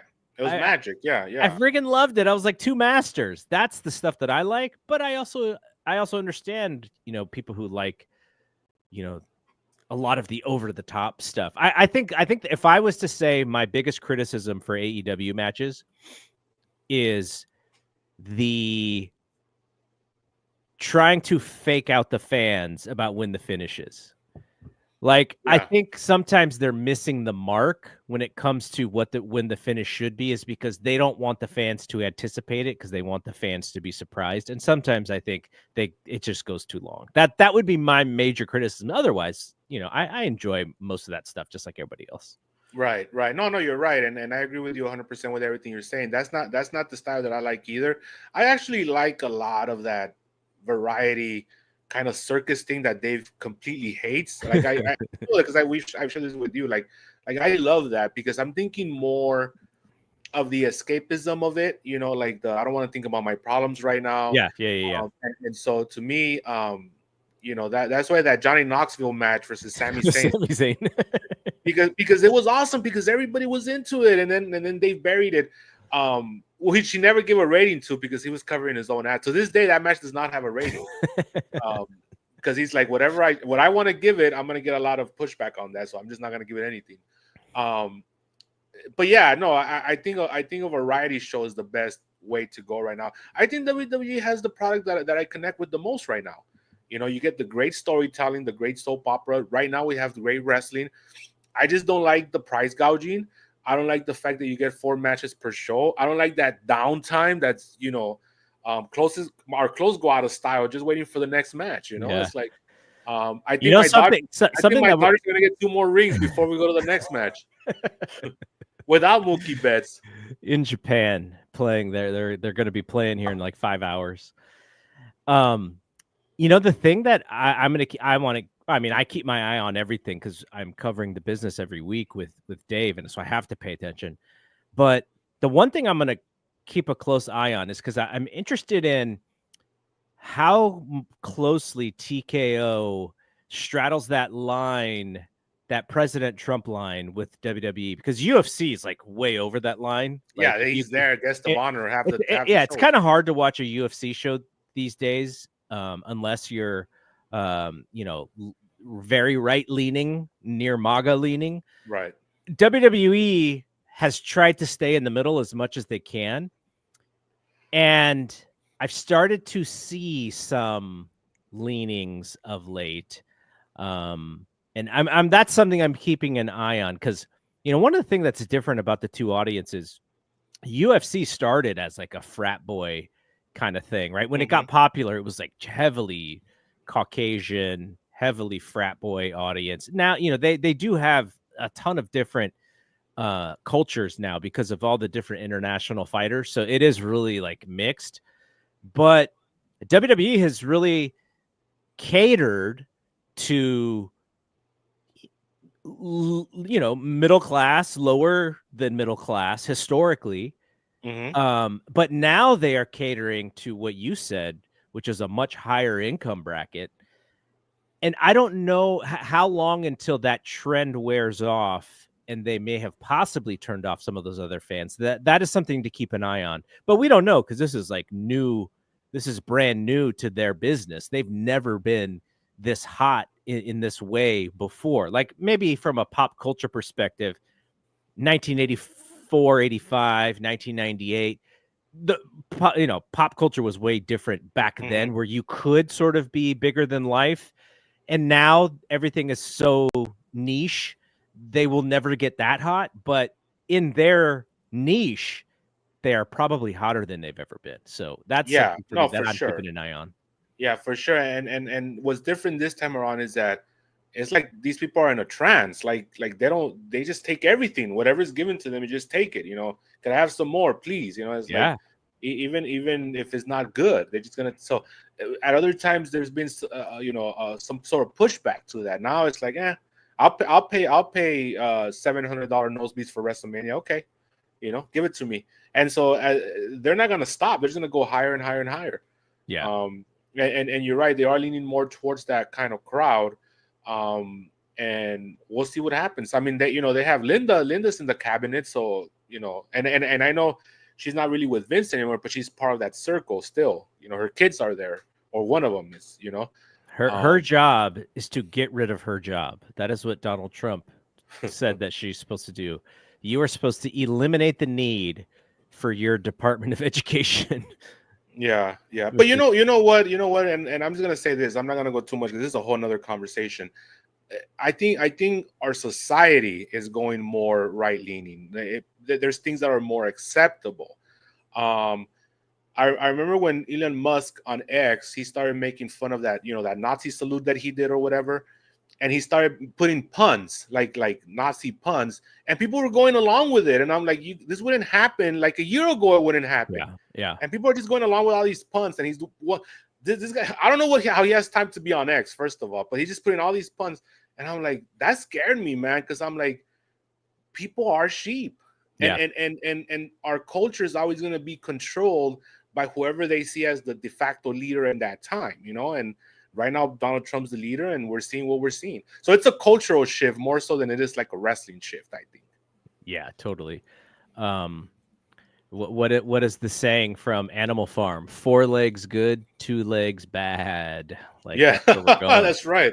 That's Animal right. Farm. All right. Last thing, I wanted to get your thoughts. You mentioned John Cena prior. John Cena did his first heel promo. Mm-hmm. He blamed the fans, which I think most people thought. I wanted him to do a little bit more Chris Jericho doing Nick Bockwinkel style. That's not really who he is. I thought that would have been really great if he leaned into that, but he did what I thought he was going to do.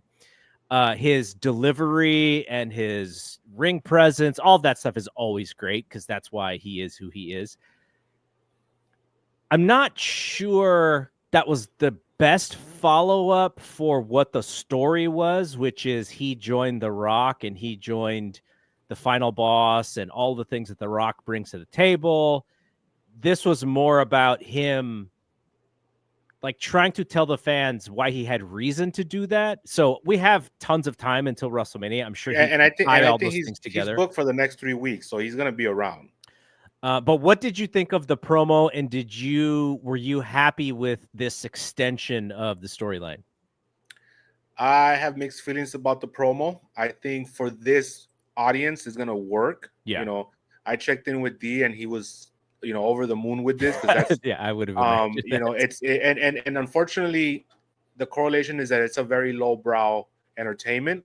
Like I'm okay with it here, but if this was a higher scale form of entertainment, it would be bad writing, right? Because first of all, he said to use a clinical term, he was very tangential in his speech. That means that he was saying a whole bunch of nothing. Yeah.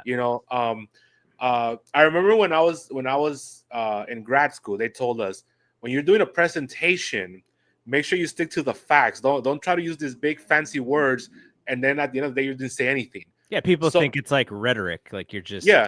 And that's like a carny thing, right? When people want to win an argument, they say rhetoric, and then because you overwhelm people with words is what you do. Yeah, you're trying to show off your charisma, and you're overstating the fact that you don't have anything to really say. I think that's what I saw that in the John Cena promo. He goes out there and he says all these things, but they don't really mean anything. So why? Okay, you said this, and this. Why did you turn on Cody Rhodes? That still doesn't. You're not giving me any answers to why that happened on that night. Yeah. What about The Rock? Well, are you guys? When did this happen? This is what I really want to know. I don't care how you feel, right? And even his premise was very cartoony because as an athlete, we talked about earlier how as an athlete, there's this acceptance that you're going to get exploited, right? We were talking about David Von Erich. Yeah.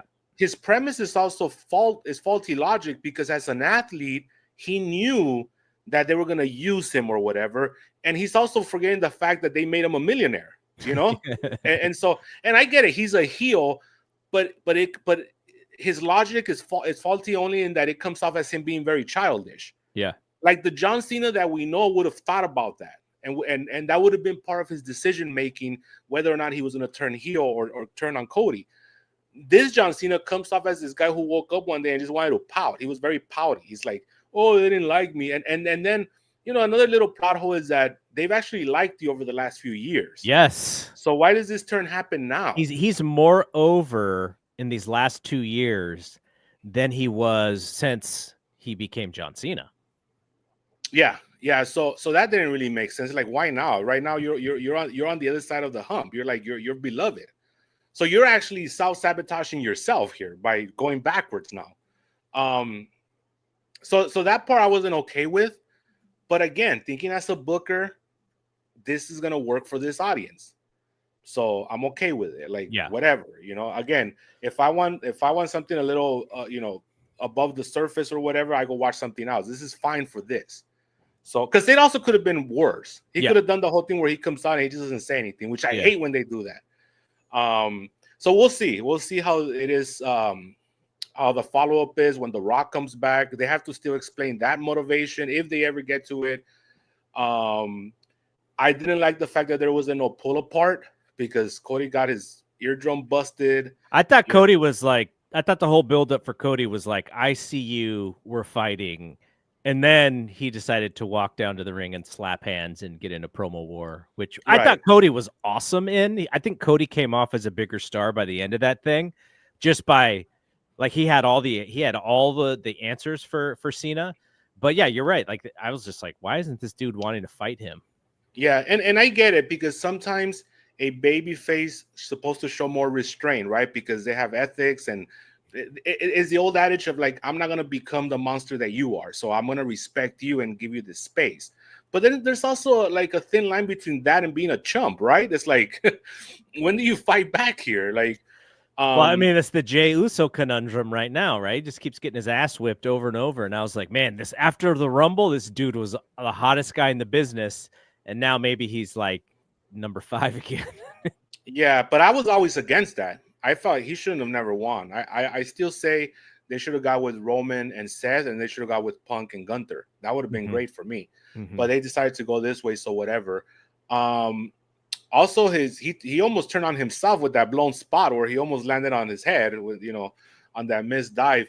I don't know. I just think that with him, with Jay, they just don't know what to do with him. They don't trust him to cut these like emotional promos.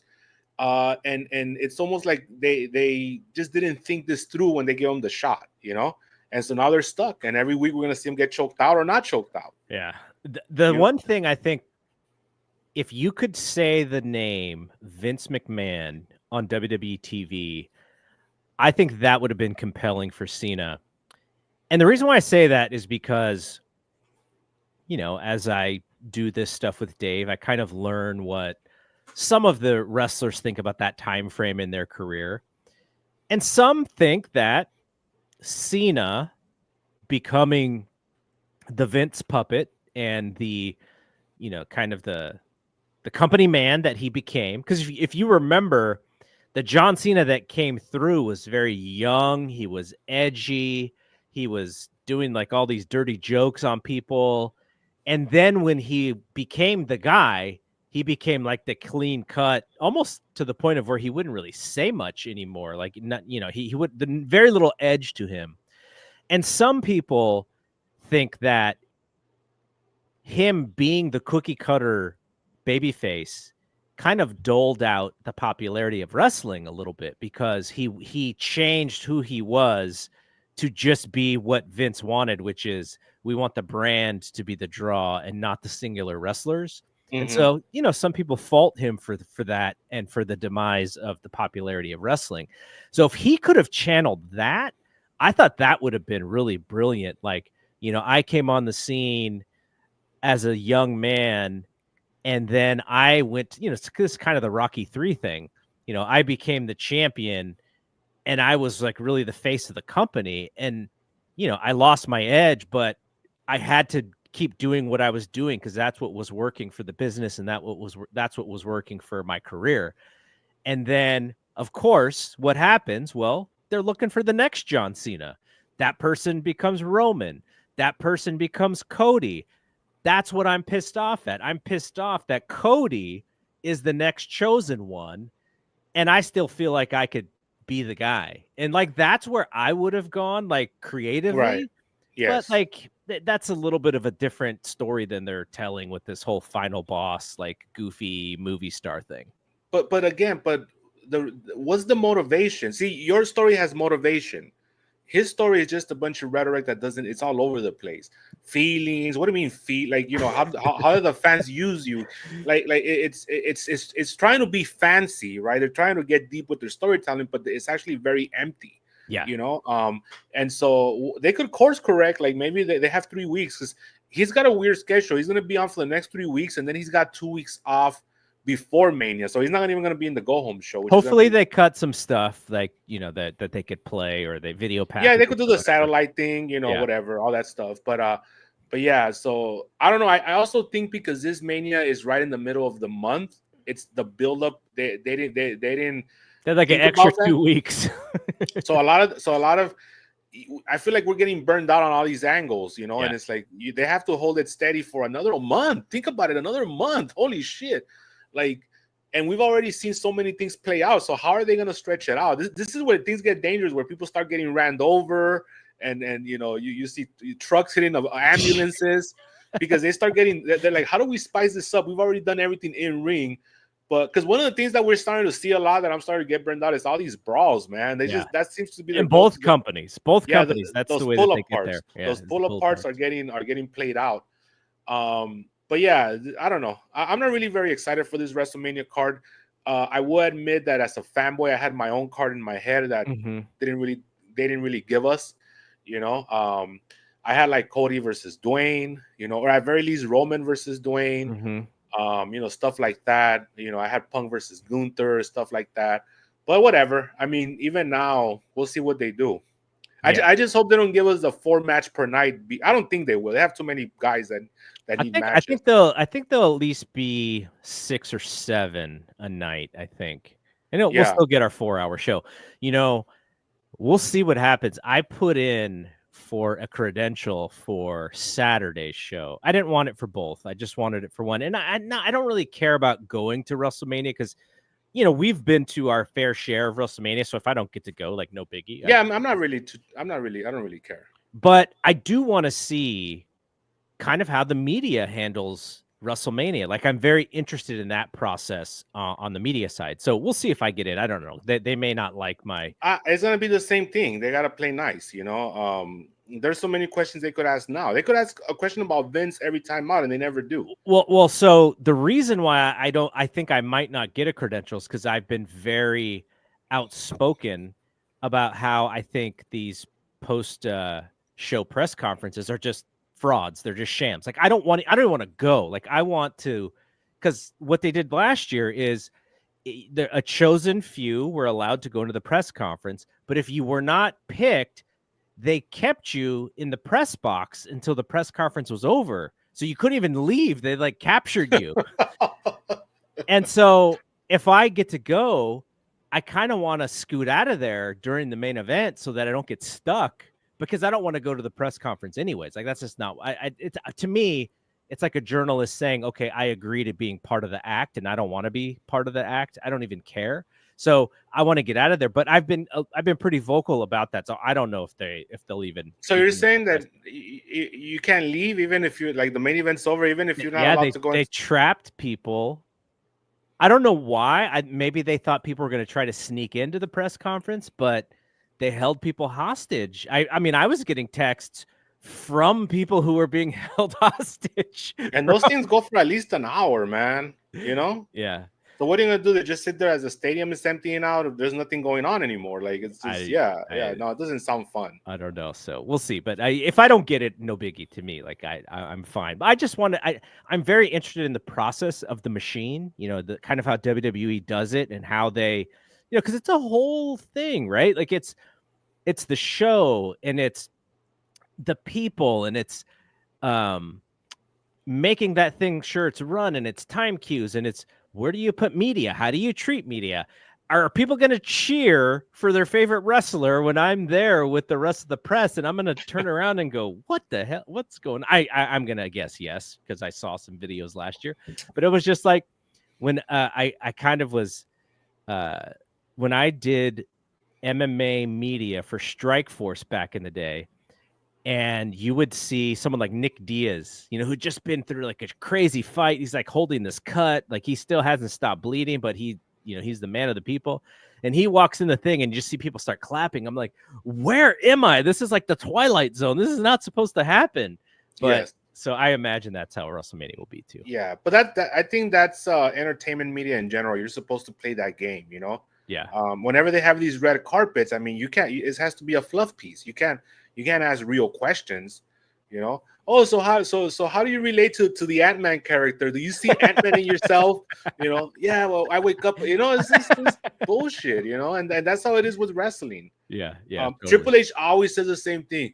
He's got his little paper, right? Probably the Observer that, you know, like when I was a kid, we used to say that Paul Ellering used to walk around with the Observer, not the Wall Street Journal. And it was he comes out with his paper and he's like, well, we broke a record. And then he's got to put on his glasses like mine. Yeah, even so though he can read it because he can't read it. Bullshit. Like he already has it in his head. It's not factual what he has in his paper. That's what bothers me. And then he'll be like, and then he'll go through the entire roster and they all did a great job. Like, what else is he supposed to say? Yeah. It's the same thing in every press conference. Oh, the women knocked it out of the park. Bailey was phenomenal.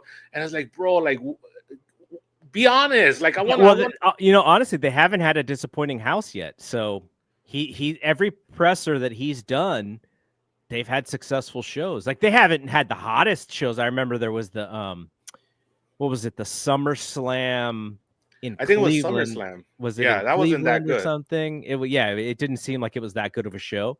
But for the most part, for him, every time they do a show, it's pretty successful. So he hasn't had. Yeah, and then when you only have 4 matches, I mean, the average is going to be pretty good. You know, you don't have like if you had 12, then come and tell us that everybody did a great job. But yeah, so there's some carny there. I get it, but it's the same thing. Yeah, I want to see if there's a bad show. Only on my own like entertainment value. I'll sacrifice sitting a bad show to see what he says. Yeah, something that goes awry. You know, would be how would he talk himself out of Jon Moxley and Eddie Kingston when the fireworks don't go off? Oh, that was horrendous. Yeah. But even something that doesn't see, the thing is that the reporters don't push them either, which is more frustrating. Like, for example, when Dwayne came out at the Raw, the first Raw of the year, right, in the Intuit Dome, that made no sense. Like, that was The Rock was in space somewhere, you know, blowing off 2 feuds like nothing. If I was a reporter, I would tell Triple H, you know, you worked this hard to set up these feuds to culminate at one WrestleMania another. What do you think of The Rock going out there and shaking Cody's hand and putting the thing on Roman Reigns? That's what I want to hear. What is he going to say then? Oh, he'll say, you have to let us tell the story. Where that's right, because that's what Dwayne said. Yeah, because it did. Dwayne got into, because he was cutting promos on the marks that were not satisfied with that. You know, let me take you along for the ride. Yeah, and I'm like, okay, that was the line exactly. Here we are 2 months later, and I still need an explanation for that night. Yeah. You know, that still doesn't make sense. It doesn't make sense at all. But I mean, you know that, at least according to Dave Meltzer's reporting, he wanted Cody to turn. Yeah, you told me that. Yeah, which would have been interesting, but I'm glad Cody vetoed that. It's not time yet. It's not time yet. Cody's I wonder how much pressure he thought he had to make that decision. So Dwayne wanted to be with Cody as his manager to go against a babyface John Cena. I think so. Okay, I mean, maybe Dwayne, because Dwayne lived a lot of like John Cena's peak, right? He was in the company, so maybe he was like, you can't beat John Cena, because I've been in the buildings with him. I haven't really been in the buildings with Cody, so we got to turn Cody. I will say this, though, in their defense, this is a whole lot better than what they were going to give us, which was a babyface versus babyface cutting promos back and forth. I was not looking forward to that at all. Like, you know what I would have liked, though? If they would have did that Ric Flair storyline where John Cena's like, the next time I lose, I'm done. And he's got to win the title, or it's title versus career. I would have gotten into that, because I think there would have been some drama, and I think the kickouts would have meant something. But the way that they did it, so be it. You know, the heat's going to be incredible. I may personally not be 100% behind the creative. Like, I'm still of the opinion that Punk would have been the better guy, but he wouldn't have gotten them as much coverage as John Cena did. That's for sure. Yeah, and then now with John Cena winning, because he needs to win at WrestleMania. There's no other way. You have Cody chasing, which, you know, babyface chasing always draws more money, especially in the summer. You have CM Punk, who already cut a promo. To me, even to add a little more stakes in that triple threat match, they should make it the number one contender match. And CM Punk comes out of that, and now you have that opponent for Backlash. You have Randy Orton, who also cut a promo on him already on John Cena. You could do that. Well, what the hell was he doing? He was like doing stand-up comedy or something during. That's his thing now. He doesn't care. He doesn't care. It was like, he's 350 pounds and 44 years old. He's not gonna care. So, but that's another match that, even though that match, if you've been a fan for that match, is so played out. Oh my god! remember they even had the gimmick where they were never going to do it again. It was the last time ever. Yeah, but they've done it once after that. I think it was at Saudi Arabia. They did it again. So there's challengers lined up for Cena, which is going to be awesome. So my fantasy booking is you have the Cena heel run up into, because before December you got to start turning him, because he's got to ride into the sunset. He's got to do the "I want my country back" promo at some point. Yeah, so I'm thinking at SummerSlam. So I'm thinking his title run goes from Mania to SummerSlam. And then at that point, he's got issues with Dwayne, because I imagine Dwayne's going to be with him in the corner. He's going to be the manager. Mm-hmm. And so then Dwayne kind of because I also have another theory that I haven't shared with you. I shared it on KLB, I think. I do feel that Dwayne is building a stable. So we haven't seen the last of the wrestlers that are going to be. So maybe later, maybe Punk turns at SummerSlam. He joins the Dwayne stable. You know who I wanted it to be? There was no way this was happening. But I like it when you take a guy from the middle and then you juice him up to the top. I wanted it to be Braun Breaker. That's who I wanted it to be. No, that would be good. That would be good, yeah, because they have the whole second generation thing going on. That would be perfect, yeah. But I do feel that Dwayne is building a stable for sure. That'd be interesting. So then the tail end of whatever Cena's his run is gonna be him fighting off the stable. Mm-hmm. I don't know if Dwayne is down to have one last match with Cena in December, because it would be a B show. Yeah, and he doesn't do B shows, but that would be the perfect ending for Cena, is getting that 1, 2, 3 on Dwayne and going off into the sunset. Well, you remember, and this is how the Rock's trying to say that, and Brian Gewirtz is, we know Meltzer is lying and this and that. Gewirtz is just mad because Meltzer's, and this is why Rock is not happy with Dave, is because Dave has all of his shit like before he even does it on TV. But why did they have Cena job out so easily for Rock at the end of that show last year, and then have Taker be the one to give Rock the choke slam? They should have. Taker shouldn't have been in it. It should have been somebody else. Well, it was supposed to be Austin. He just told him no.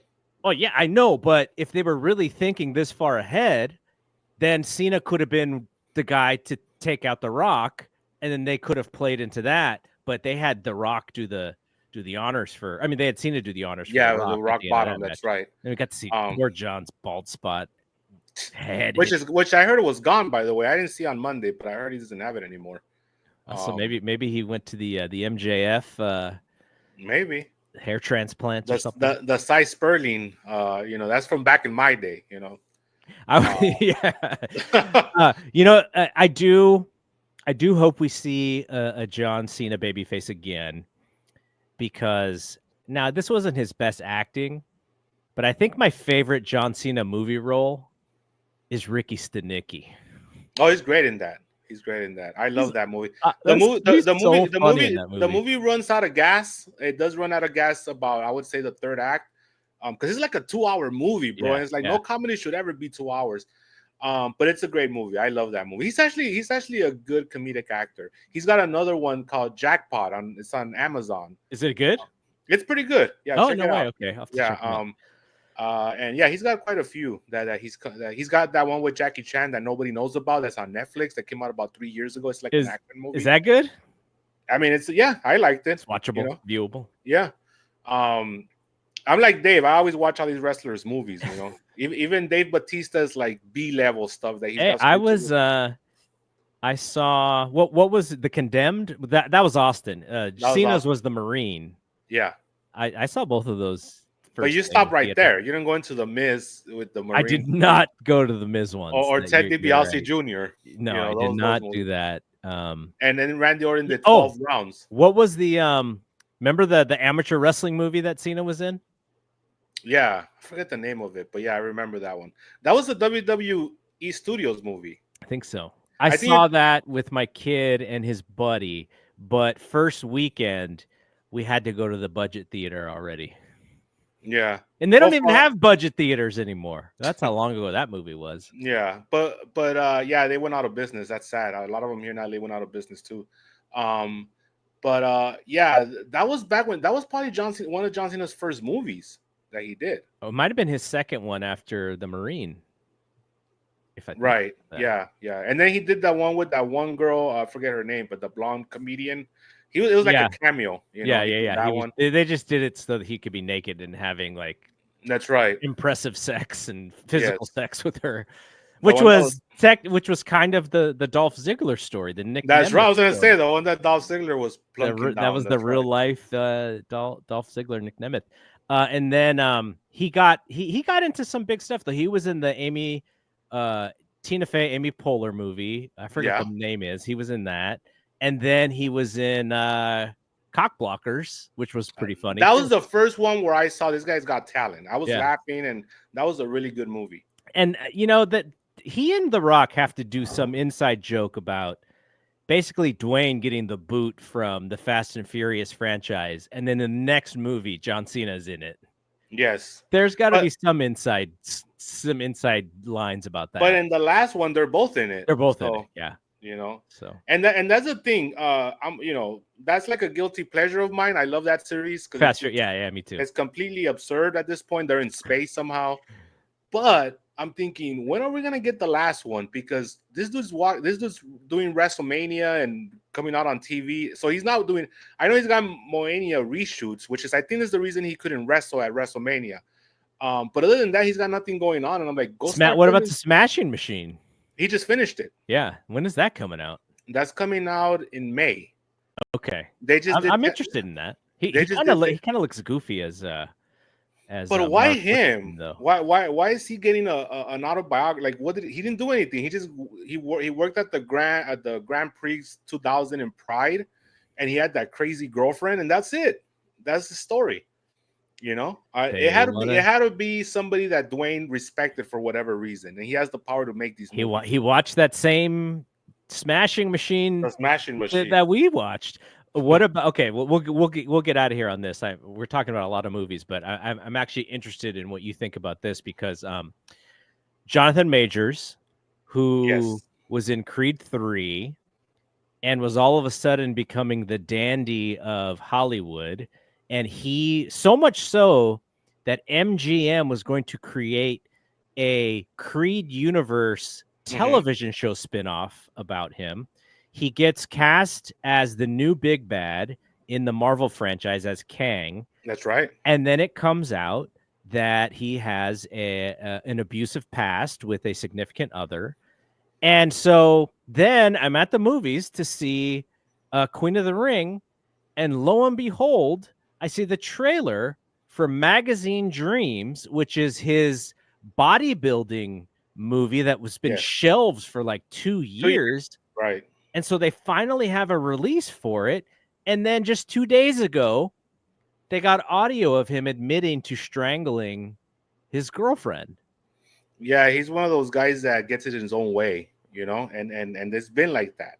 And you know what was interesting, because that drama had a snowball effect on a lot of things, because his drama killed the MCU's storyline. They had invested in this guy millions of dollars. Yeah. Because he was going to be the new Thanos, right? For the phase 4, phase 5, and phase 6. And they were putting all the building blocks as they tend to do. Yep. And they had invested so much money in this guy that all of a sudden he gets caught in that scandal. And you know, he went to trial for all that, you know. And so finally he gets out of that. They give him a second chance with this smaller movie that you're talking about, and now he's back on tape saying what he's saying. He reminds me a lot of John Jones, except John Jones has been able to get a lot with able to get away with it. But man, he's been such a headache in Hollywood. Like so now they had to write him out, right? Now Kevin Feige was like, I don't know what to do. He was our main heel. So now they have this convoluted thing where like Robert Downey Jr. is going to be Dr. Doom, And now it's like, well, what happens? Because there's so many loose threads that they have to close up. Yeah. So here's where it gets interesting. So now the scuttlebutt was that they were actually Disney was actually talking to Jonathan Majors. They were like, we're going to give you a shot to come back and close up all these threats. You're not going to be the main heel anymore, Yeah. but we still need you to come in.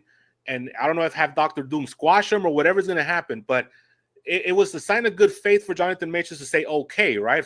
Whatever, let me do that, even if it's a cameo. But then this happens where they caught him in the recording. So now everything's back up in the air. I think they were waiting for some good news to happen because they had this thing. They had to have had this thing for a while, and they were just waiting on it because it was like, I see the trailer, and then I hear about this tape like almost immediately after. Which is kind of messed up, right? I mean, he's a scumbag for doing what he did, but the fact that there's other people trying to out scumbag him by burning him, it's all messed up, man. Yeah. And, all right, one last thing. We have Jay Boba sent in a super chat. Bold prediction. Although Cena's getting booed right now, Cena will be the overall crowd favorite on Mania 41, like Hogan was when he wrestled The Rock at Mania 18. What do you think about that? I disagree with this. I think Cody has cultivated his own audience. I think this is Cody's audience, because we would have seen that already. And I think it's funny with Cody because he's so over as a babyface that it's almost like the inertia wants to pull the fans to root for Cena, but it's like Cody's so strong, right, with his charisma that they come back to him. What have we seen the last couple of times when Cena turned at Elimination Chamber?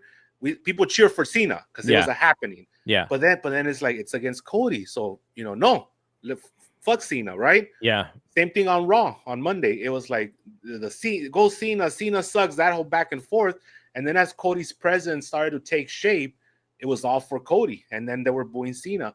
So I think this is an audience, a very young audience, very new audience, like we talked about, that's all about being here starting in Cody's run. But do they want to? This is also what this audience does. They play a role. They want to do what they think they should be doing in these matches rather than doing it organically. And so the thing that's not really explained when they talk about that Hogan Rock match, they don't bring up where that match was. Hogan was over like crazy in Canada, Toronto. The Sky Dome. Like just historically, like that was a great place for him. So that made sense that fan base saw him as their guy over Dwayne. Now, what does this Las Vegas traveling audience think? I think I'm almost sure that they're going to do the same thing where they stand in the middle of the ring and one looks one way and the other one looks the other way. They're totally going to do that. And I think I would probably lean towards your theory on Cody just has his fan base and they are going to want to make sure that Cody does not look bad by the fans in that crowd. But there's also part of me, and this was the problem I had with this audience that they had in Belgium. It's kind of a gimmick audience because they don't get to see WWE that often. So they're just going to be crazy for everything. Right. And that is some of what WWE's audience is right now. Anyways, I was at the Raw that Dominic Mysterio first started getting that crazy heat. And which he doesn't get anymore, by the way. No, he's not even in the top program or the top, with the top, no Rhea. So he's just kind of in no man's land. But I was watching him and he was trying to cut his promo and that crowd was just leaning into the booing. And he kind of was overwhelmed a bit. Like I was watching him and he's like, oh man, like this is like surprising, right? Like he didn't even see it coming. And so the crowd sometimes today, they try and play into what they think that makes the show better. So that's the only thing I'm worried about in the Cena thing. Maybe the crowd thinks like that they're trying to recreate that moment that Jay Boba was talking about. Like, oh, that's our role in this. We're trying. That's what we're supposed to do.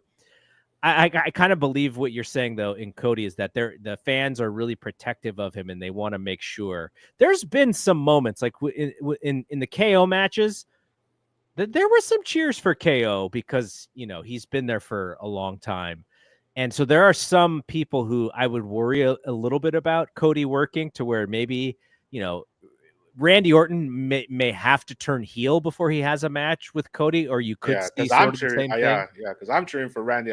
Randy's my guy, man. Yeah. I just love how he doesn't care about anything anymore. And unfortunately, he can't do the boss route and jump and touch your toes anymore. Yeah, but I really like. He should try and do it, but he may tear like some hamstrings. No, if he does it another year, man. So we don't want that. But yeah, no, it's going to be interesting to see, and I think that to me, that's why I would have liked to be in there live just for that match and the atmosphere. It's going to be insane. But if I got to watch it on TV, that's fine too. Yeah. All right. Thanks to Jay Boba for that super chat. Really appreciate. Thanks to everybody who was in the chat. Fernando, Maria Graciela. Earlier in the show, we had Tim and David as well. We gotta try to do these earlier because when we did it earlier last time, we had a better turnout. And I get it in the East Coast is late; it's like midnight on a Tuesday or whatever. But yeah, thanks everybody that showed up and contributed to the conversation. I have one last question for you before we get out of here. Okay. So we know that Cody and Cena's gonna close night 2. Who closes night 1? Is it the triple threat? Is it the women? Who is definitely not going to be Jay and Gunther, right? Let's hope not. Okay. So if they can heat Jey Uso up again, I would like to see him close just because that crowd goes crazy if he wins the title and they want it and all the yeeting. I don't know who could follow that, but if they are cold like they are right now, then I think you have to have the triple threat close because those are the 3 biggest stars in three of the biggest stars in the company and the 3 biggest stars on that night.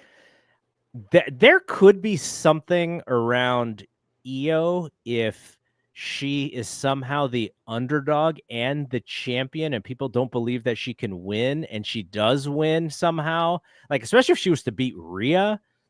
I could see this like tremendous celebration for her. Mm-hmm. I'm not sure that they could tell that story necessarily the way that they probably think they can. I just think Rhea's just kind of too big right now. Like she's overshadowing everybody. But yeah, I think you have to go with the triple threat just because they're the biggest stars, and they'll have Paul Heyman booking that match to make sure it peaks at the right moment and gets the perfect pop and everything. But look, after WrestleMania, I was like, okay, it's got to be Jay because no one's going to be able to follow his chants. But it's almost like they cooled him down. I don't think they would have. It reminds me of that. Remember the old Vince trick of like showing us that we don't know anything by cooling down a guy that gets over on his own. That's what it feels like one of those punishment kind of things. Because I will say that it was annoying to sit there for 10 minutes with him coming down and seeing Pat McAfee do that whole thing. Because I'm thinking like, what is the rule that they always show us? You book for the audience that's watching. You don't book for the audience that's there, right? Mm-hmm. And I'm thinking the only people that are having the time of their lives are the audience that's there because it's a cool thing to do. Yeah. But here I am watching this for 10. Sometimes it went 10 minutes, man. I'm like, what the hell? Like. And then he would start over, and then he would go to the table, and it's like they haven't done that in a while. So part of me is happy about that, and part of me is like, I don't know what this guy did to piss someone off. To your point about, maybe he got over more than they wanted. His only friends are Otis.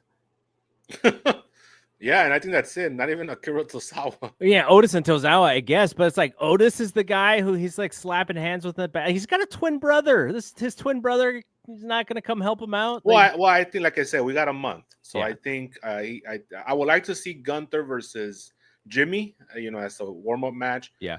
But we'll see what happens. But yeah, they still have a month. They got to heat that one up. And I'm looking forward to it. By the way, I'm doing the the gimmick that you used to do with D. I'm doing the whole road to WrestleMania. Yeah, are you guys doing it every week now? No, we're doing it every 2 weeks. Okay. Let's just say that I only have the tolerance to, whatever. So yeah, it's every 2 weeks. So we're gonna come back, I think, next week.